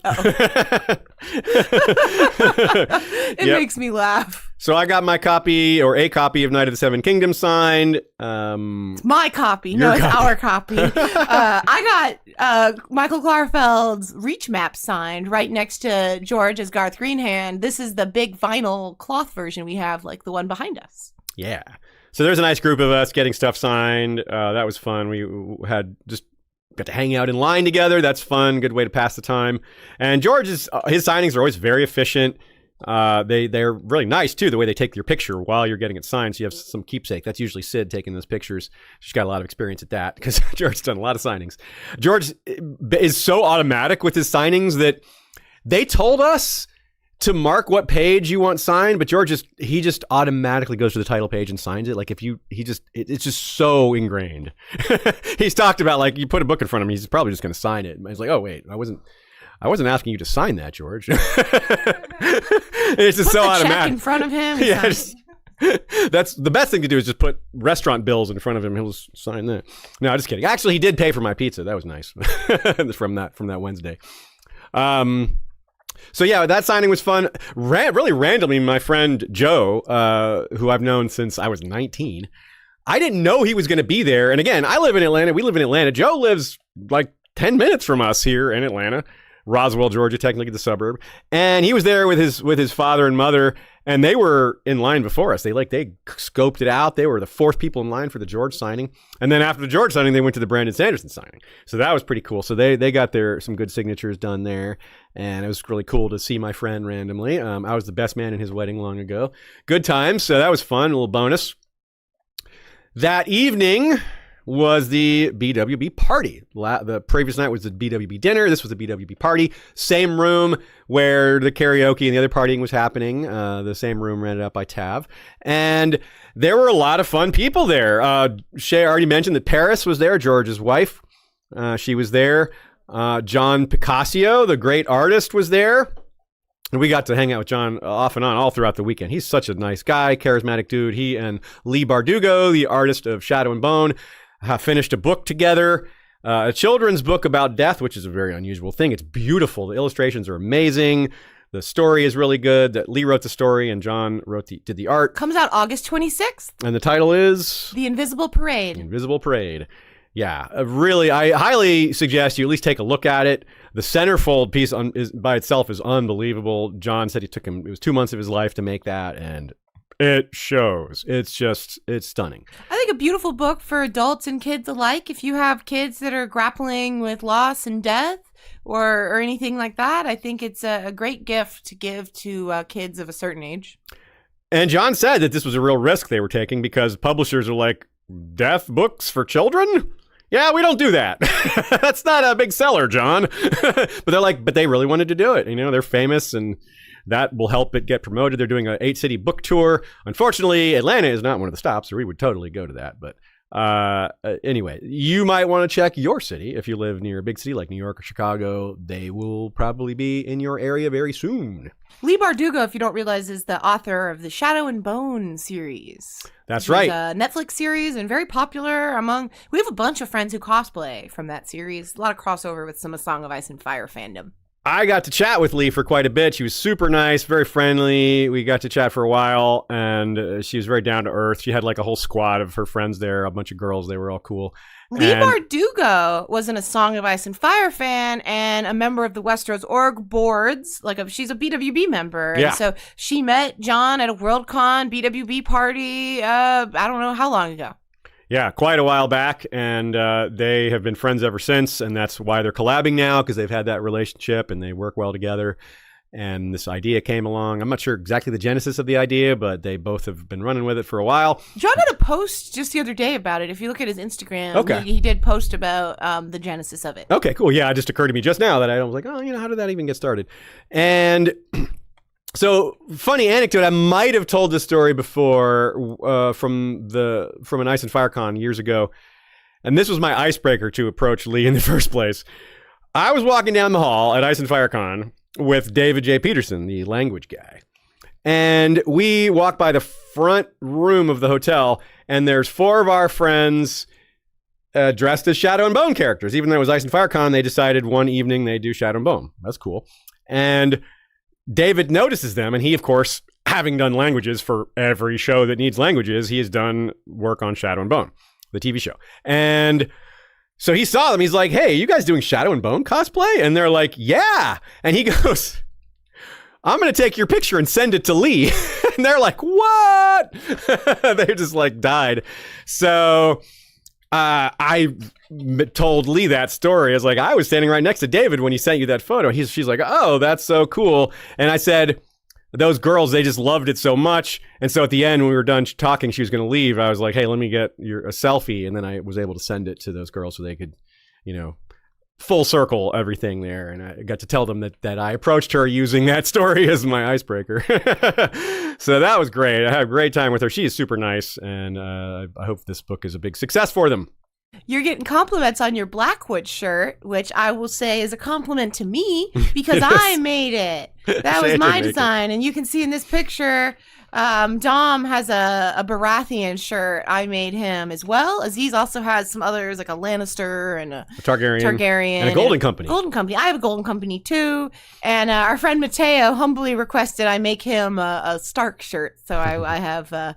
something. I think did I make Joe Magician one too? Yeah, I did. I did. Wait, yeah. Which one was it? Was it also Blackwood? I think it was also Blackwood. He was in the chat. He'll have to tell me. I forget. Can't quite remember, but I made him one on request too. So we managed to not get hungover or anything. Neither of us are big drinkers. I didn't drink at all. Yeah, I think I had one drink. Aziz doesn't normally drink, but I swear he was more tipsy than I've seen him in a long time. I think I had, which is weird because I think I only had 3 drinks. But anyway. You told me the same story like 3 times. Yeah, that's a sign. So that's a sign. I was like, you told me, you're like, I'm not drunk at all. And I'm like, Aziz, I've heard the same story. This is the 3rd time. You're drunk, okay? You're drunk. No, I'm not. So first bit on Saturday, Ashaya has a story. Take it away. Sure do. This was a big day for me and Dom because we were cosplaying. And like Aziz said, it's not like the biggest cosplay con in the world. It's really few and far between. People do. I did a cosplay of Poison Ivy from her current comics run, which is by G. Willow Wilson, and starts and heavily features Seattle. So I got a bunch of really great pictures of that.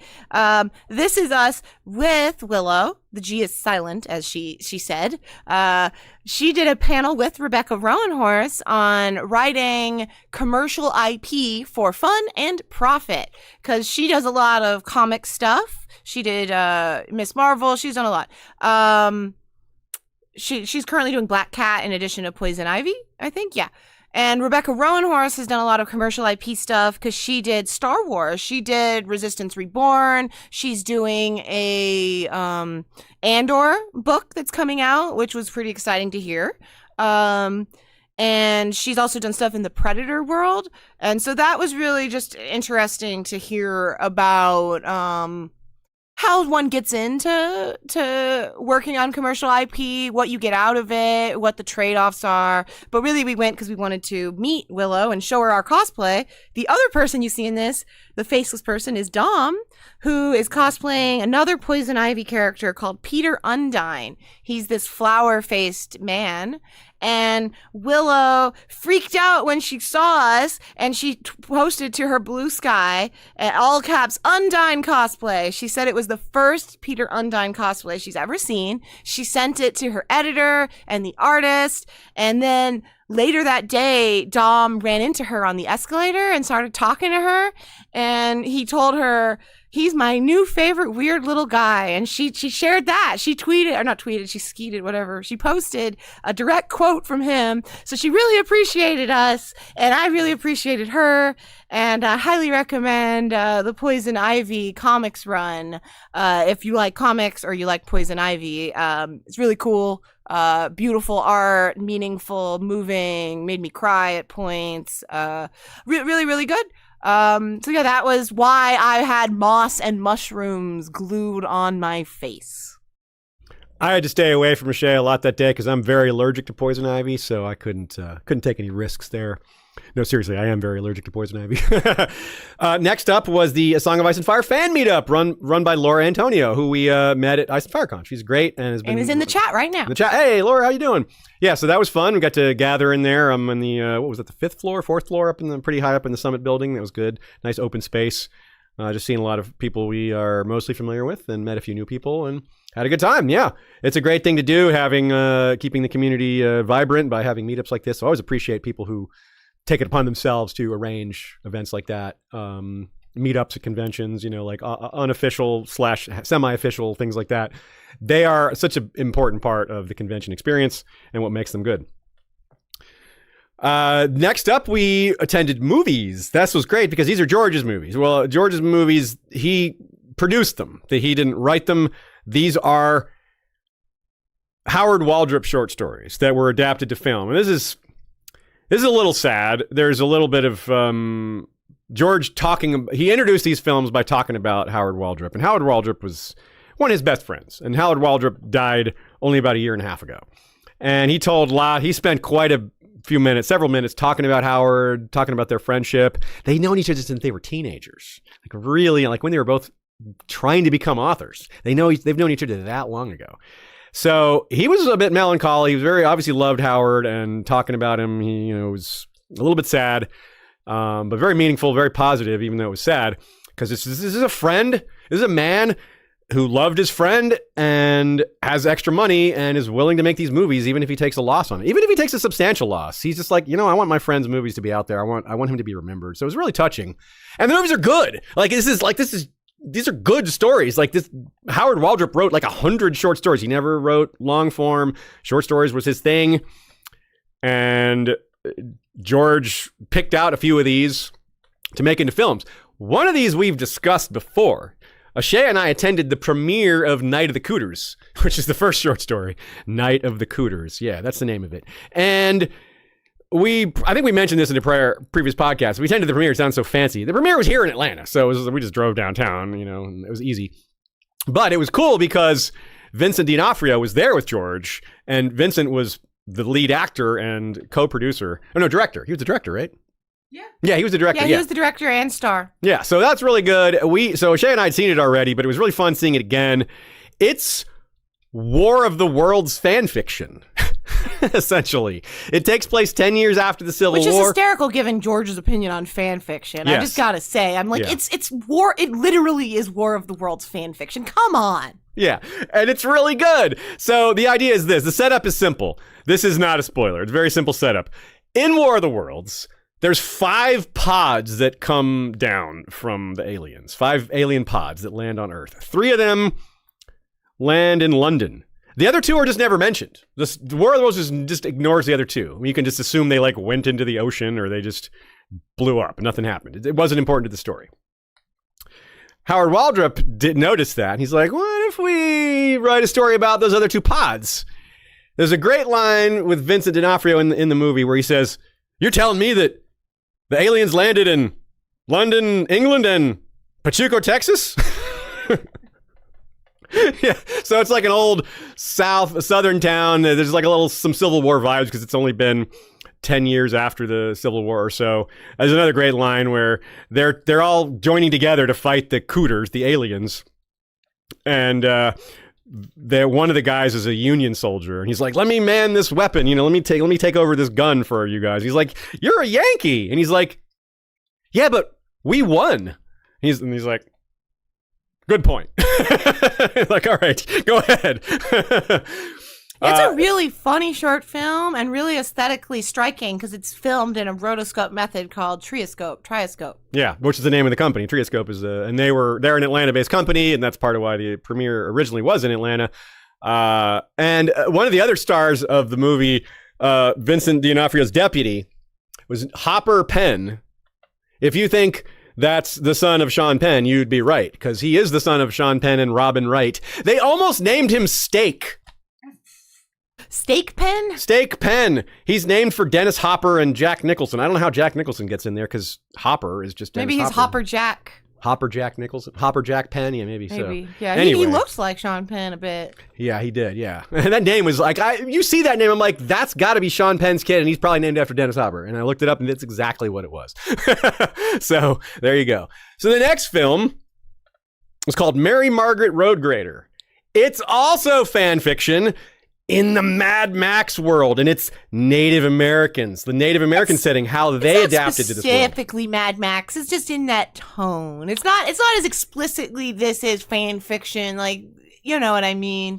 I don't know if I agree with that. It was very Mad Max. I mean, it was blatantly Mad Max. Very Mad Max in tone, but I don't think anything explicitly, because it was in a world where you're right. They don't mention, like, it's not like that character's famous in that world. The other one was explicitly War of the Worlds. Yes. This one, I'm like, it was more of a, in the conversation with it. Yeah. So it was really good. You see the Native American culture is adapted to the setting, the post-apocalyptic setting. They have a car culture. It's they do a lot of tractor pulls. That's one of the sporting events that they gather for. And it's told like a traditional Native American story in a lot of ways, as a story within a story. Like a person is relating their version of events with the narration style and from their earlier days or what have you. And it's just really good. It was fantastic. We loved it. And during the movie, Naomi leans over to me and said, this should be a full-length movie. And then at the end, when George is talking about it, he's like, this one might be adapted for for full length. And we're like, oh. And it's got a better chance than you might think of being made into a full-length film, because there's a very positive reaction from the Native American community, at least as far as we were told. And there's occasionally more grant money available for films being made if they have, if they're mostly or entirely Native. So that they have a chance for extra funding for that. So there's a decent chance that happens. It was really good. Also, Trioscope filming. So also really interesting looking. The third film was live action. It's called The Ugly Chickens. The original version won Howard Waldrop and Nebula Awards. It was really good. And when we asked, or somebody asked, which was George's favorite. Me. Oh, it was you. Was that you? When okay. we were at the BwB dinner. That's right. And I was just trying to strike up conversation with him that was not like trite and I don't like things that he would care about. And so I was like, oh, I saw Night of the Cooters in Atlanta. I'm so excited to see which is your favorite? And he was like, The Ugly Chickens, really quickly. Yeah. And by the way, as an aside, it was Ashaya talking about like how to have a conversation with George that's not trite. That's a secret that I'm going to let you all in on right now. I've had a lot of success approaching famous people and talking to them. Why? Because I don't treat them like a famous person. When you're at a party, if you're a famous person at a party, you don't want people coming up to you and telling you how great you are, and they're there to have a good time. They're not in work mode. Handling fans is work mode. They're there to be among friends, hang out. So you got to treat them like that. And they generally will respond well. If you act fanish, it puts them in work mode. And they don't want to be in work mode when they're at a party. If you approach them at their artist table and say things like that, and say, hey, I'm a big fan, you've inspired me, that's the right time for that. But if you're just trying to strike up a conversation with an artist, don't be starstruck. It's off-putting to them because they deal with that all the time. You know, you might think that you're paying them a great compliment, and you are, but it's the wrong time for that. So that's my secret. Hopefully it works for you. Hopefully you get a chance. Anyway, continuing with the Ugly Chickens. The star of the Ugly Chickens was Felicia Day. That's really cool. So it's a famous person. And to her credit, it took a long time for this movie to get made. It was in stasis for quite a while, and she stuck with it. She's like, yeah, even though it took like 5 years from inception to being made. It was longer. He said she went from being a single woman at the inception to having I think 9-year-old or 8-year-old. Oh my God, way longer. Okay, my bad. A child married with a child. Yeah. So it was a very simple adaptation because the original main character of The Ugly Chickens was a man, so they switched it to Felicia Day. Didn't really affect the story that much. A couple of small details had to be changed. That's it. 1979 is the setting, and The Ugly Chickens refers to the dodo bird. I will say no more. It's a really fun story about dodo birds, and the character Felicia Day is obsessed with the dodos, and yeah. It's very touching and fun and quirky and unique. Yeah, the thing that's really unique about it is that it shows science fiction in that it's alternate history science fiction, which is already a thing, but science that is not it's fantastical. It is science fiction that is like science is, birds studying ornithology. Birds. Yeah, that's science. That's science. Yeah. It is. It's not technology science, which is what we 99% of the time associate sci-fi involve. It's the technology that's the science there. That's the science. This is what if it's just ornithology? It's like, oh yeah, that's science. That's science. Of course it is. Yeah, geology, that's science. Like geology, by the way, that's a big part of N.K. Jemisin's Broken Earth. It's fantasy, but there's a little sci-fi element to it as well. Anyway, it was adapted by a man named Michael Cassett, who was there, and he was with George, and they spoke a lot about the production and how it was made and all that. And it was great hearing them talk about it, the internal workings of all that. And George was very open about the fact that he wants to make more. He wants to make more of Howard Waldrop's stories into movies. And even if he's going to take a loss, he's willing to do that. You talk about how hard it is to market and sell them because they're short films. I thought someone in the audience had a great answer for that, which is get enough together and sell them to somewhere like a Netflix or somewhere as an anthology. Anthologies are big these days. It's true. A whole season of it, and you have 6 of 7 of whatever. That's enough. Yeah, 3 is a little light. I mean, we could probably name several anthology-style series that are involved, and some of them are involved with like major production. Like Star Wars does Visions, which is an anthology. Yeah, thing. And there's even short film anthologies because Love, Death, and Robots are really short. Because the other anthologies, Star Wars Visions is a normal length, and Black Mirror is a long length. I was about to say Black Mirror, yeah. But Love, Death, and Robots is the closest one I can think of on Netflix. Is it an American Horror Story anthology as well? It is, but it's a season-long anthology. Each season that's is different. So Yeah, that's kind of like a Fargo. It's like a White Lotus or a Fargo. Yeah, okay. Anyway, so there you go. That's that. Let's move on to the Hugo Awards. Yeah. Basically the last main event of the convention. The program started off with the line, "Many, both in spies, died to bring you tonight's list of finalists." We attended the actual award show. A lot of our friends just went and watched it on closed circuit TV, which is a thing you can do at WorldCon. That's kind of fun. You can hang out and have drinks with your friends. But we got dressed up and wanted to see there. We had newbies with us. Yeah. It was me, Ashaya, Dom, Naomi Makes Art, and our friend Michael G. And it was really fun.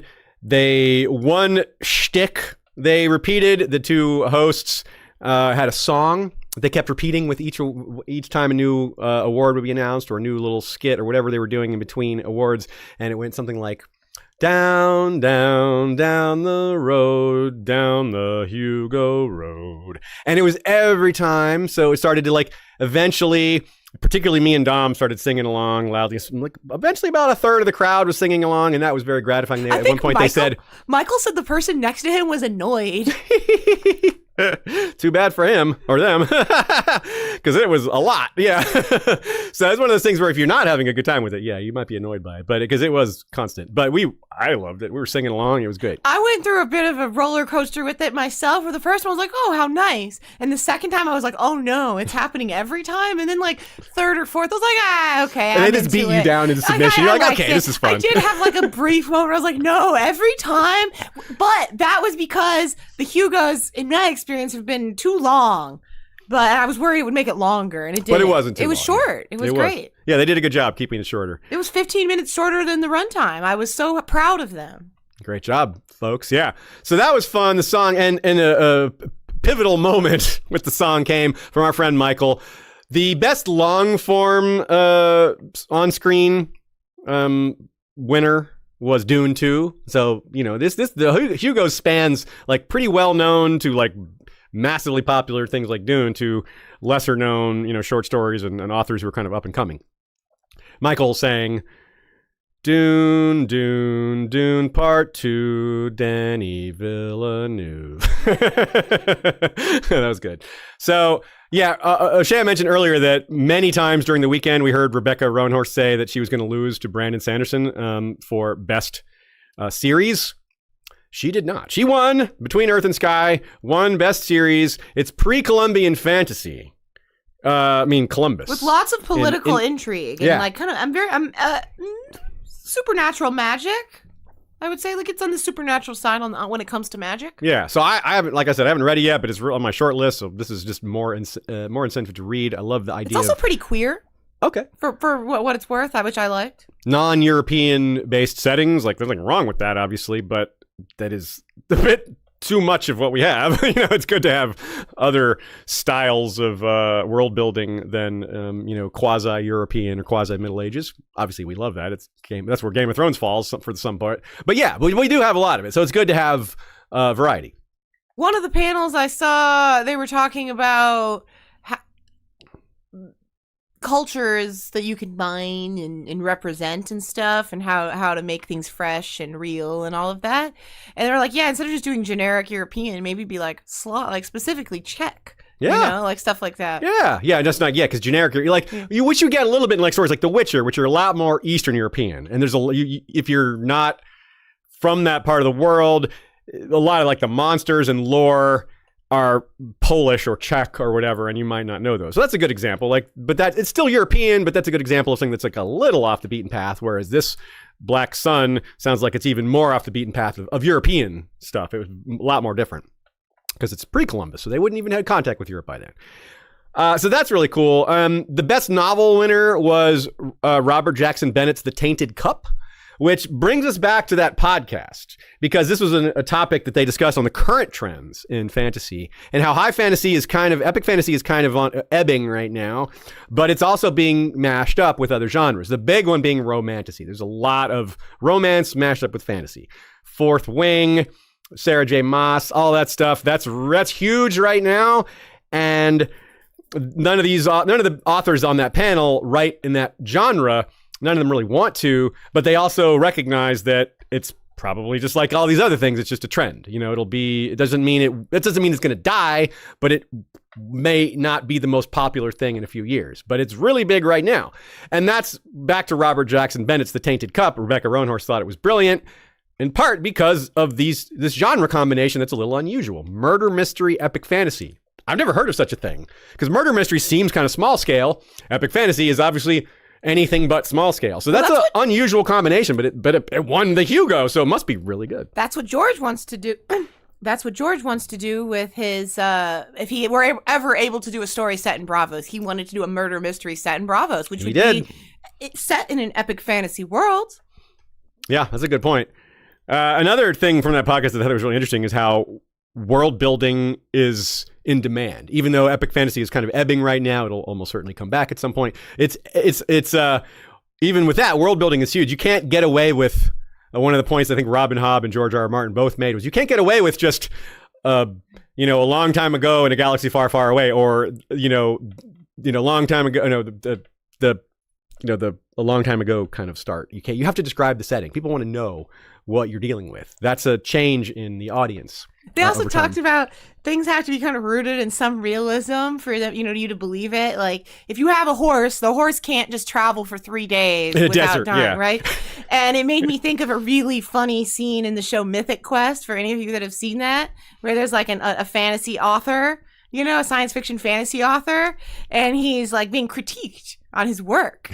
And they're like, it just doesn't make sense. Like, why would this be the case? And he goes, well, it is a fantasy after all. It is fantasy after all. And I just think, it's like, no, even if it's fantasy, you gotta, you believe the fantasy parts because of what it's rooted in. Yeah, it still has to have a sense of, humans would behave that way. Yeah, or they would do that, yeah. So that was really cool. So it's interesting to see these trends and hear them discussed, and then to see that playing out on the award stage there. During the BwB party, post Hugo party that was in the same room that we were partying in all weekend, I met the director of the Hugo winning Star Trek Lower Decks episode, The New Next Generation. Her name was Megan Lloyd. And it was cool. She was carrying her Hugo around with her, just holding it there at the party. And I was like, oh, let me get a look at that. This is nice. And so that was cool, just meeting her briefly. And she talked a little bit about it. Star Trek Lower Decks won 2 Hugos. So good job there. Star Trek also won for best graphic novel. That's right, yeah. I believe so, yeah. So Star Trek cleaned up this year. Yeah, it's an interactive, choose your own adventure Star Trek. Oh, I didn't know that. That's neat, yeah. So Star Trek franchise still doing quite well, if this is any indication. And a lot of people say Strange Worlds is really, really good too. So anyway, yeah. So it's a good time for Star Wars fans, I suppose. And we're not going to go through every award. That would be a little much. You can just look up the list if you're curious who also won. Some of you may have already done that. It's a really good way to find a list of suggestions to read. I mean, these are voted on by sci-fi fans, people and fantasy fans who've been in this industry as fans / business people / luminaries within the industry for a long time. A lot of people with good taste, a lot of people who read a lot of different books, and they're good to listen to. So the WorldCon the Hugo Awards is a great place to look for new things to read. You just look at all the finalists, and there. Here's my segue to a great pitch for y'all. When you vote for the Hugos and when you nominate for the Hugos and you join the World Science Fiction Society, which costs $50, you get the Hugo voting packet, which is this digital packet full of examples of the artwork, of ebooks and audiobooks, of all the things nominated. They provide you with everything you need to vote with the knowledge that no one is blocked out by not being able to afford all of the things nominated. So this is a great value. For $50, you get a lot of books. You get all this art in PDF form. You get some wonderful stuff, okay? And so that's for $50. You join the World Science Fiction Society to nominate and then to vote. And this is my pitch for y'all. Looking at it over the years, we've noticed the nominees, it's really low numbers. It's really low numbers. I have it on the screen right now for Best Fan Cast, which is the category we would be in. The lowest range to be nominated, 24 nominations. If we'd gotten 25 nominations, we would be Hugo nominees. The highest range was 64.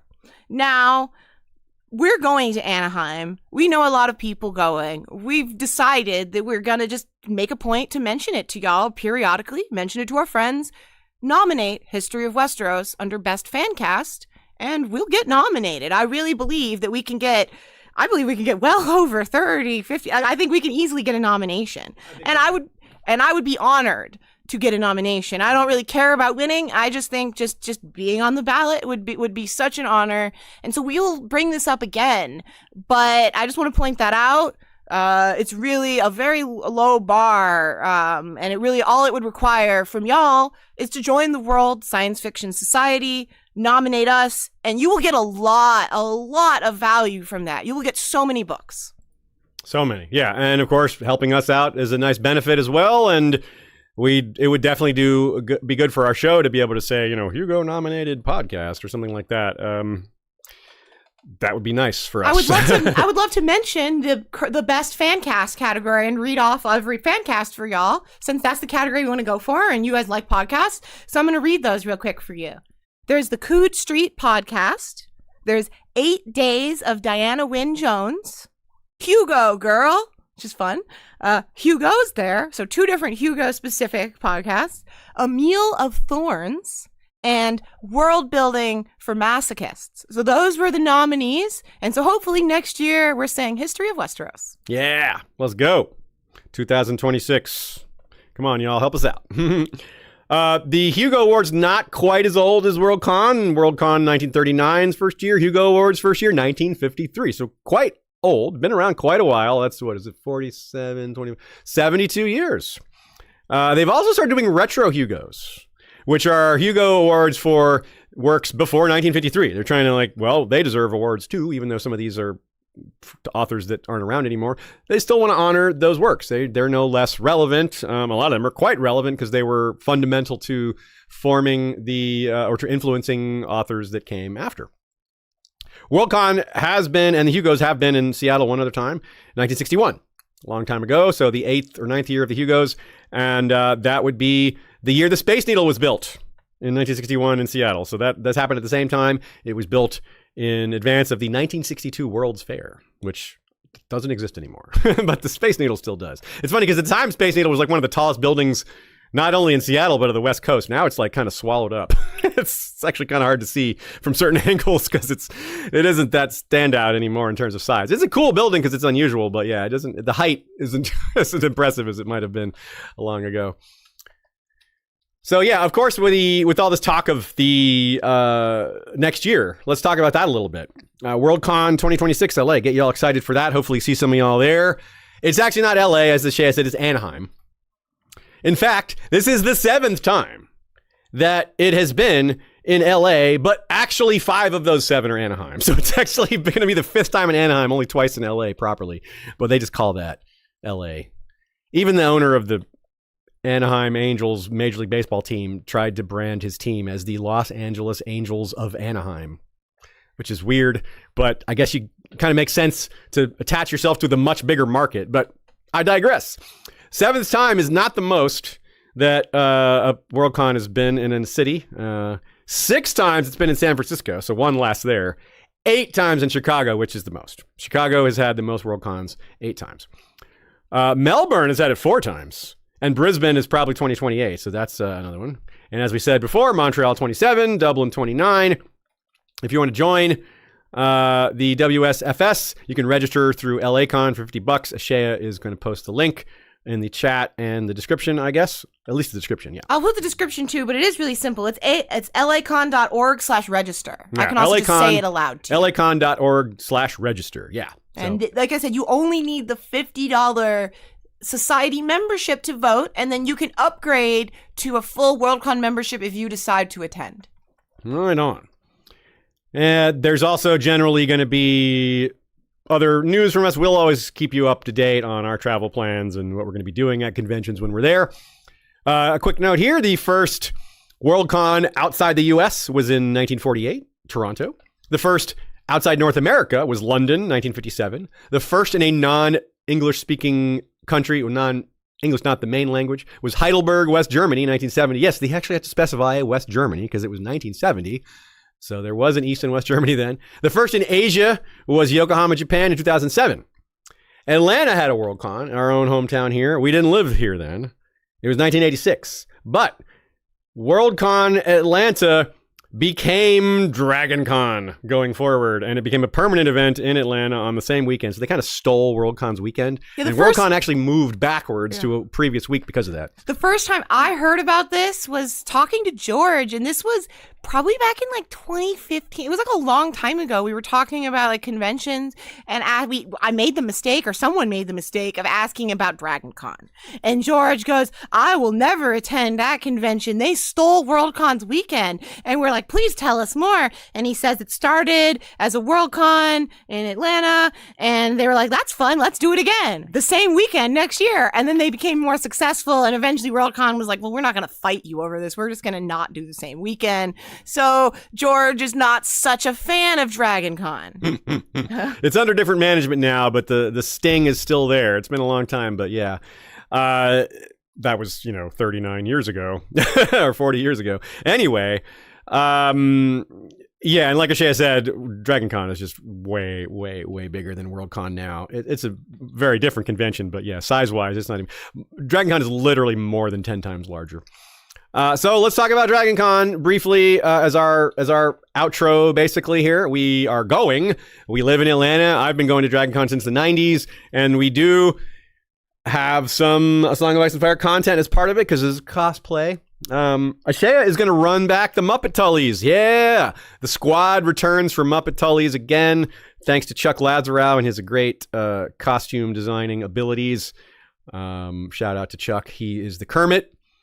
Ashaya is the Oscar, and I believe Michael is going to be the Elmo again. I'm not sure who the Grover will be this year, but we'll tell you later. I think Tommy Pappas is is Tommy going to be Grover? Tommy's going to be Grover. Oh. Yeah, here's a picture. I just realized I wasn't prepared. Excellent. But here we are. So Grover will be much taller than he was in previous years. But no, I love being a Muppet. I love wearing the mascot suit and head, so much so that I may or may not have made my own mascot head with Dom for DragonCon. So that's a surprise. But very excited about it. No one heard that. No, but I'm very excited to wear it. Ashaya and I and several friends will be dressing up as Ongo Goblogian from, which is one of Danny DeVito's characters from It's Always Sunny in Philadelphia. The art collector, Ongo Goblogian. Charmed, I'm sure. Derivative. We've got like 10 plus of us doing this, so it's really very derivative. It's we're derivative of each other. We also have a plan to have another Ongo on the phone waiting so that we can all like argue about something and just say, hey, let's call Ongo to get his opinion. And then we'll call him, put him on video call, and he'll say derivative. And we'll all have a good time with that. So that's really fun. We're excited about the Ongo squad rampaging through DragonCon. My Friday costume is going to be a mashup. I will be Daemongo Targlobian. So I will be Ongo Goblogian mixed up with Daemon Targaryen. I have one of Daemon's suits. I'll have the hair. My hair will be blonde, and I'll have the purple eyes. And yeah, so I'll be half and half. On Saturday, we have the actual World of Ice and Fire photo shoot, which happens every year. It tends to be on Saturday. Shout out to our good friend Britt for running the shoot. She is dressing as the Realm's McFucking Delight, as she says, which is Rhaenyra. And that's awesome. I'm going to do something I haven't done before. I'm doing a new costume. I'm going to be Baelor the Blessed. Yeah, I'm going to have bite marks on my bare feet. I'm going to have a robe with a rope belt. I've got purple eyes and a flower crown and a 7-pointed star necklace. And our friend Meg is going to be Dana the Defiant alongside me. So that's going to be awesome. We'll give you guys some pictures later of that. And we will report back with fun. So if you're going to DragonCon, the place to for sure find us and meet us is Saturday at the World of Ice and Fire shoot. We will always be there every year, every single year. This is an evergreen ad. Yep. No matter what year you're hearing this, we will be at the World of Ice and Fire shoot. And almost certainly dressed up as something relevant. Last year I was the Red Kraken. This year, Baelor the Blessed. My great disappointment at DragonCon is that the World of Ice and Fire shoot is cross-scheduled with the X-Men shoot, and I also do Madeline Pryor cosplay that I would love to wear to the X-Men shoot, but obviously this takes precedence. I will simply do it at night. So we thank you very much for listening to this episode. We enjoy getting to do something a little different every once in a while, talk about our adventures at conventions and with George and with these other luminaries of the literary world, fantasy and sci-fi, and just talk about our trip. It's fun. It's a privilege to get to speak to you all about that and to have you actually listen and care about it. We appreciate the feedback. A lot of y'all were excited for this episode. We'll be back with regular content starting again next week, or not next week. Sorry, not next week, because Dragon Con is next week, the week after. Yeah, and then the rest of the year is mostly smooth sailing with episodes, except for perhaps around the holidays. But that's it. So we'll have quite a bit more content this year, as you would expect. But before we go, our trivia answers. What year was George R.R. Martin the guest of honor at WorldCon? 2003. You may have been thinking of 2019 when he was the Toastmaster, the presenter, which is not the same thing as the guest of honor. His first WorldCon was 1971. So a good 55 years ago. Whoa. And what was George's first panel at WorldCon? 1976. Sorry, what year? Not what was, but what year? 1976. I would actually love to know what the panel topic was. I wish we knew that. I think we used to know and forgot. Yeah. And well, one, that, and two, take about 5 years before he got on a panel. Yeah. And that's also around the time he met Paris. They met at WorldCon. His wife, they met at WorldCon. So that's cool. And it's another happy story, which is something that we've seen a few times, which is for some of us, going to a convention, a Song of Ice and Fire convention or otherwise, is sometimes it's a revelation for some people. It's like, wow, I've found my people. I am an introvert who doesn't feel introverted around people like me. That's not uncommon. And from that, you occasionally see relationships form because of the shared love of this fandom and this community. We have witnessed a lot of couples form at conventions. Occasionally, we even see marriages happen at the conventions themselves in honor of the fact that that's where they met and that's where most of their best friends will be. Makes it a good place for that. In fact, one of our friends is getting married at Dragon Con. Well, two of our friends are getting married at Dragon Con. Yeah, because obviously her fiance is our friend. Yeah, we're too. Friends with both of them. Yeah, I was like, screw that guy. That's just kidding. some of the biggest advice I tell people who express to me this loneliness, to express to me that they don't have anyone around them that they can share this with. I say, well, go to a convention. Find people, and you will find friendship, camaraderie, maybe love. I don't know. I did like it worked for me. You find so much deep connection at these conventions. All of my closest friends and loved ones, essentially, with few exceptions, I met at a convention, or I met online and then met in person at a convention. Yep. Classic story of friendship and community from our community. That's how it works a lot of times, and no doubt most of my friends are in the community or met through the community. So that's it's our life. It really is. It's everything. It's everything. I want it. We're all just air conditioners. Yeah. All right, friends. Thank you very much. We'll see you next time.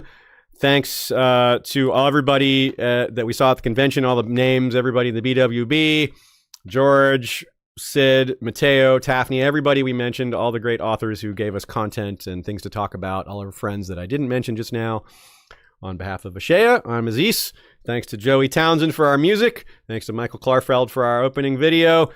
And of course, Ashaya got a Klarfeld map signed by George, so that's fun. You can get your own by going to his website, KLARADOX.de. I showed it to George and he goes, hey, I know these. And Sid goes, yeah, we own them, George. That's right. So until next time, my friends, you know what to do. Valar, reread us.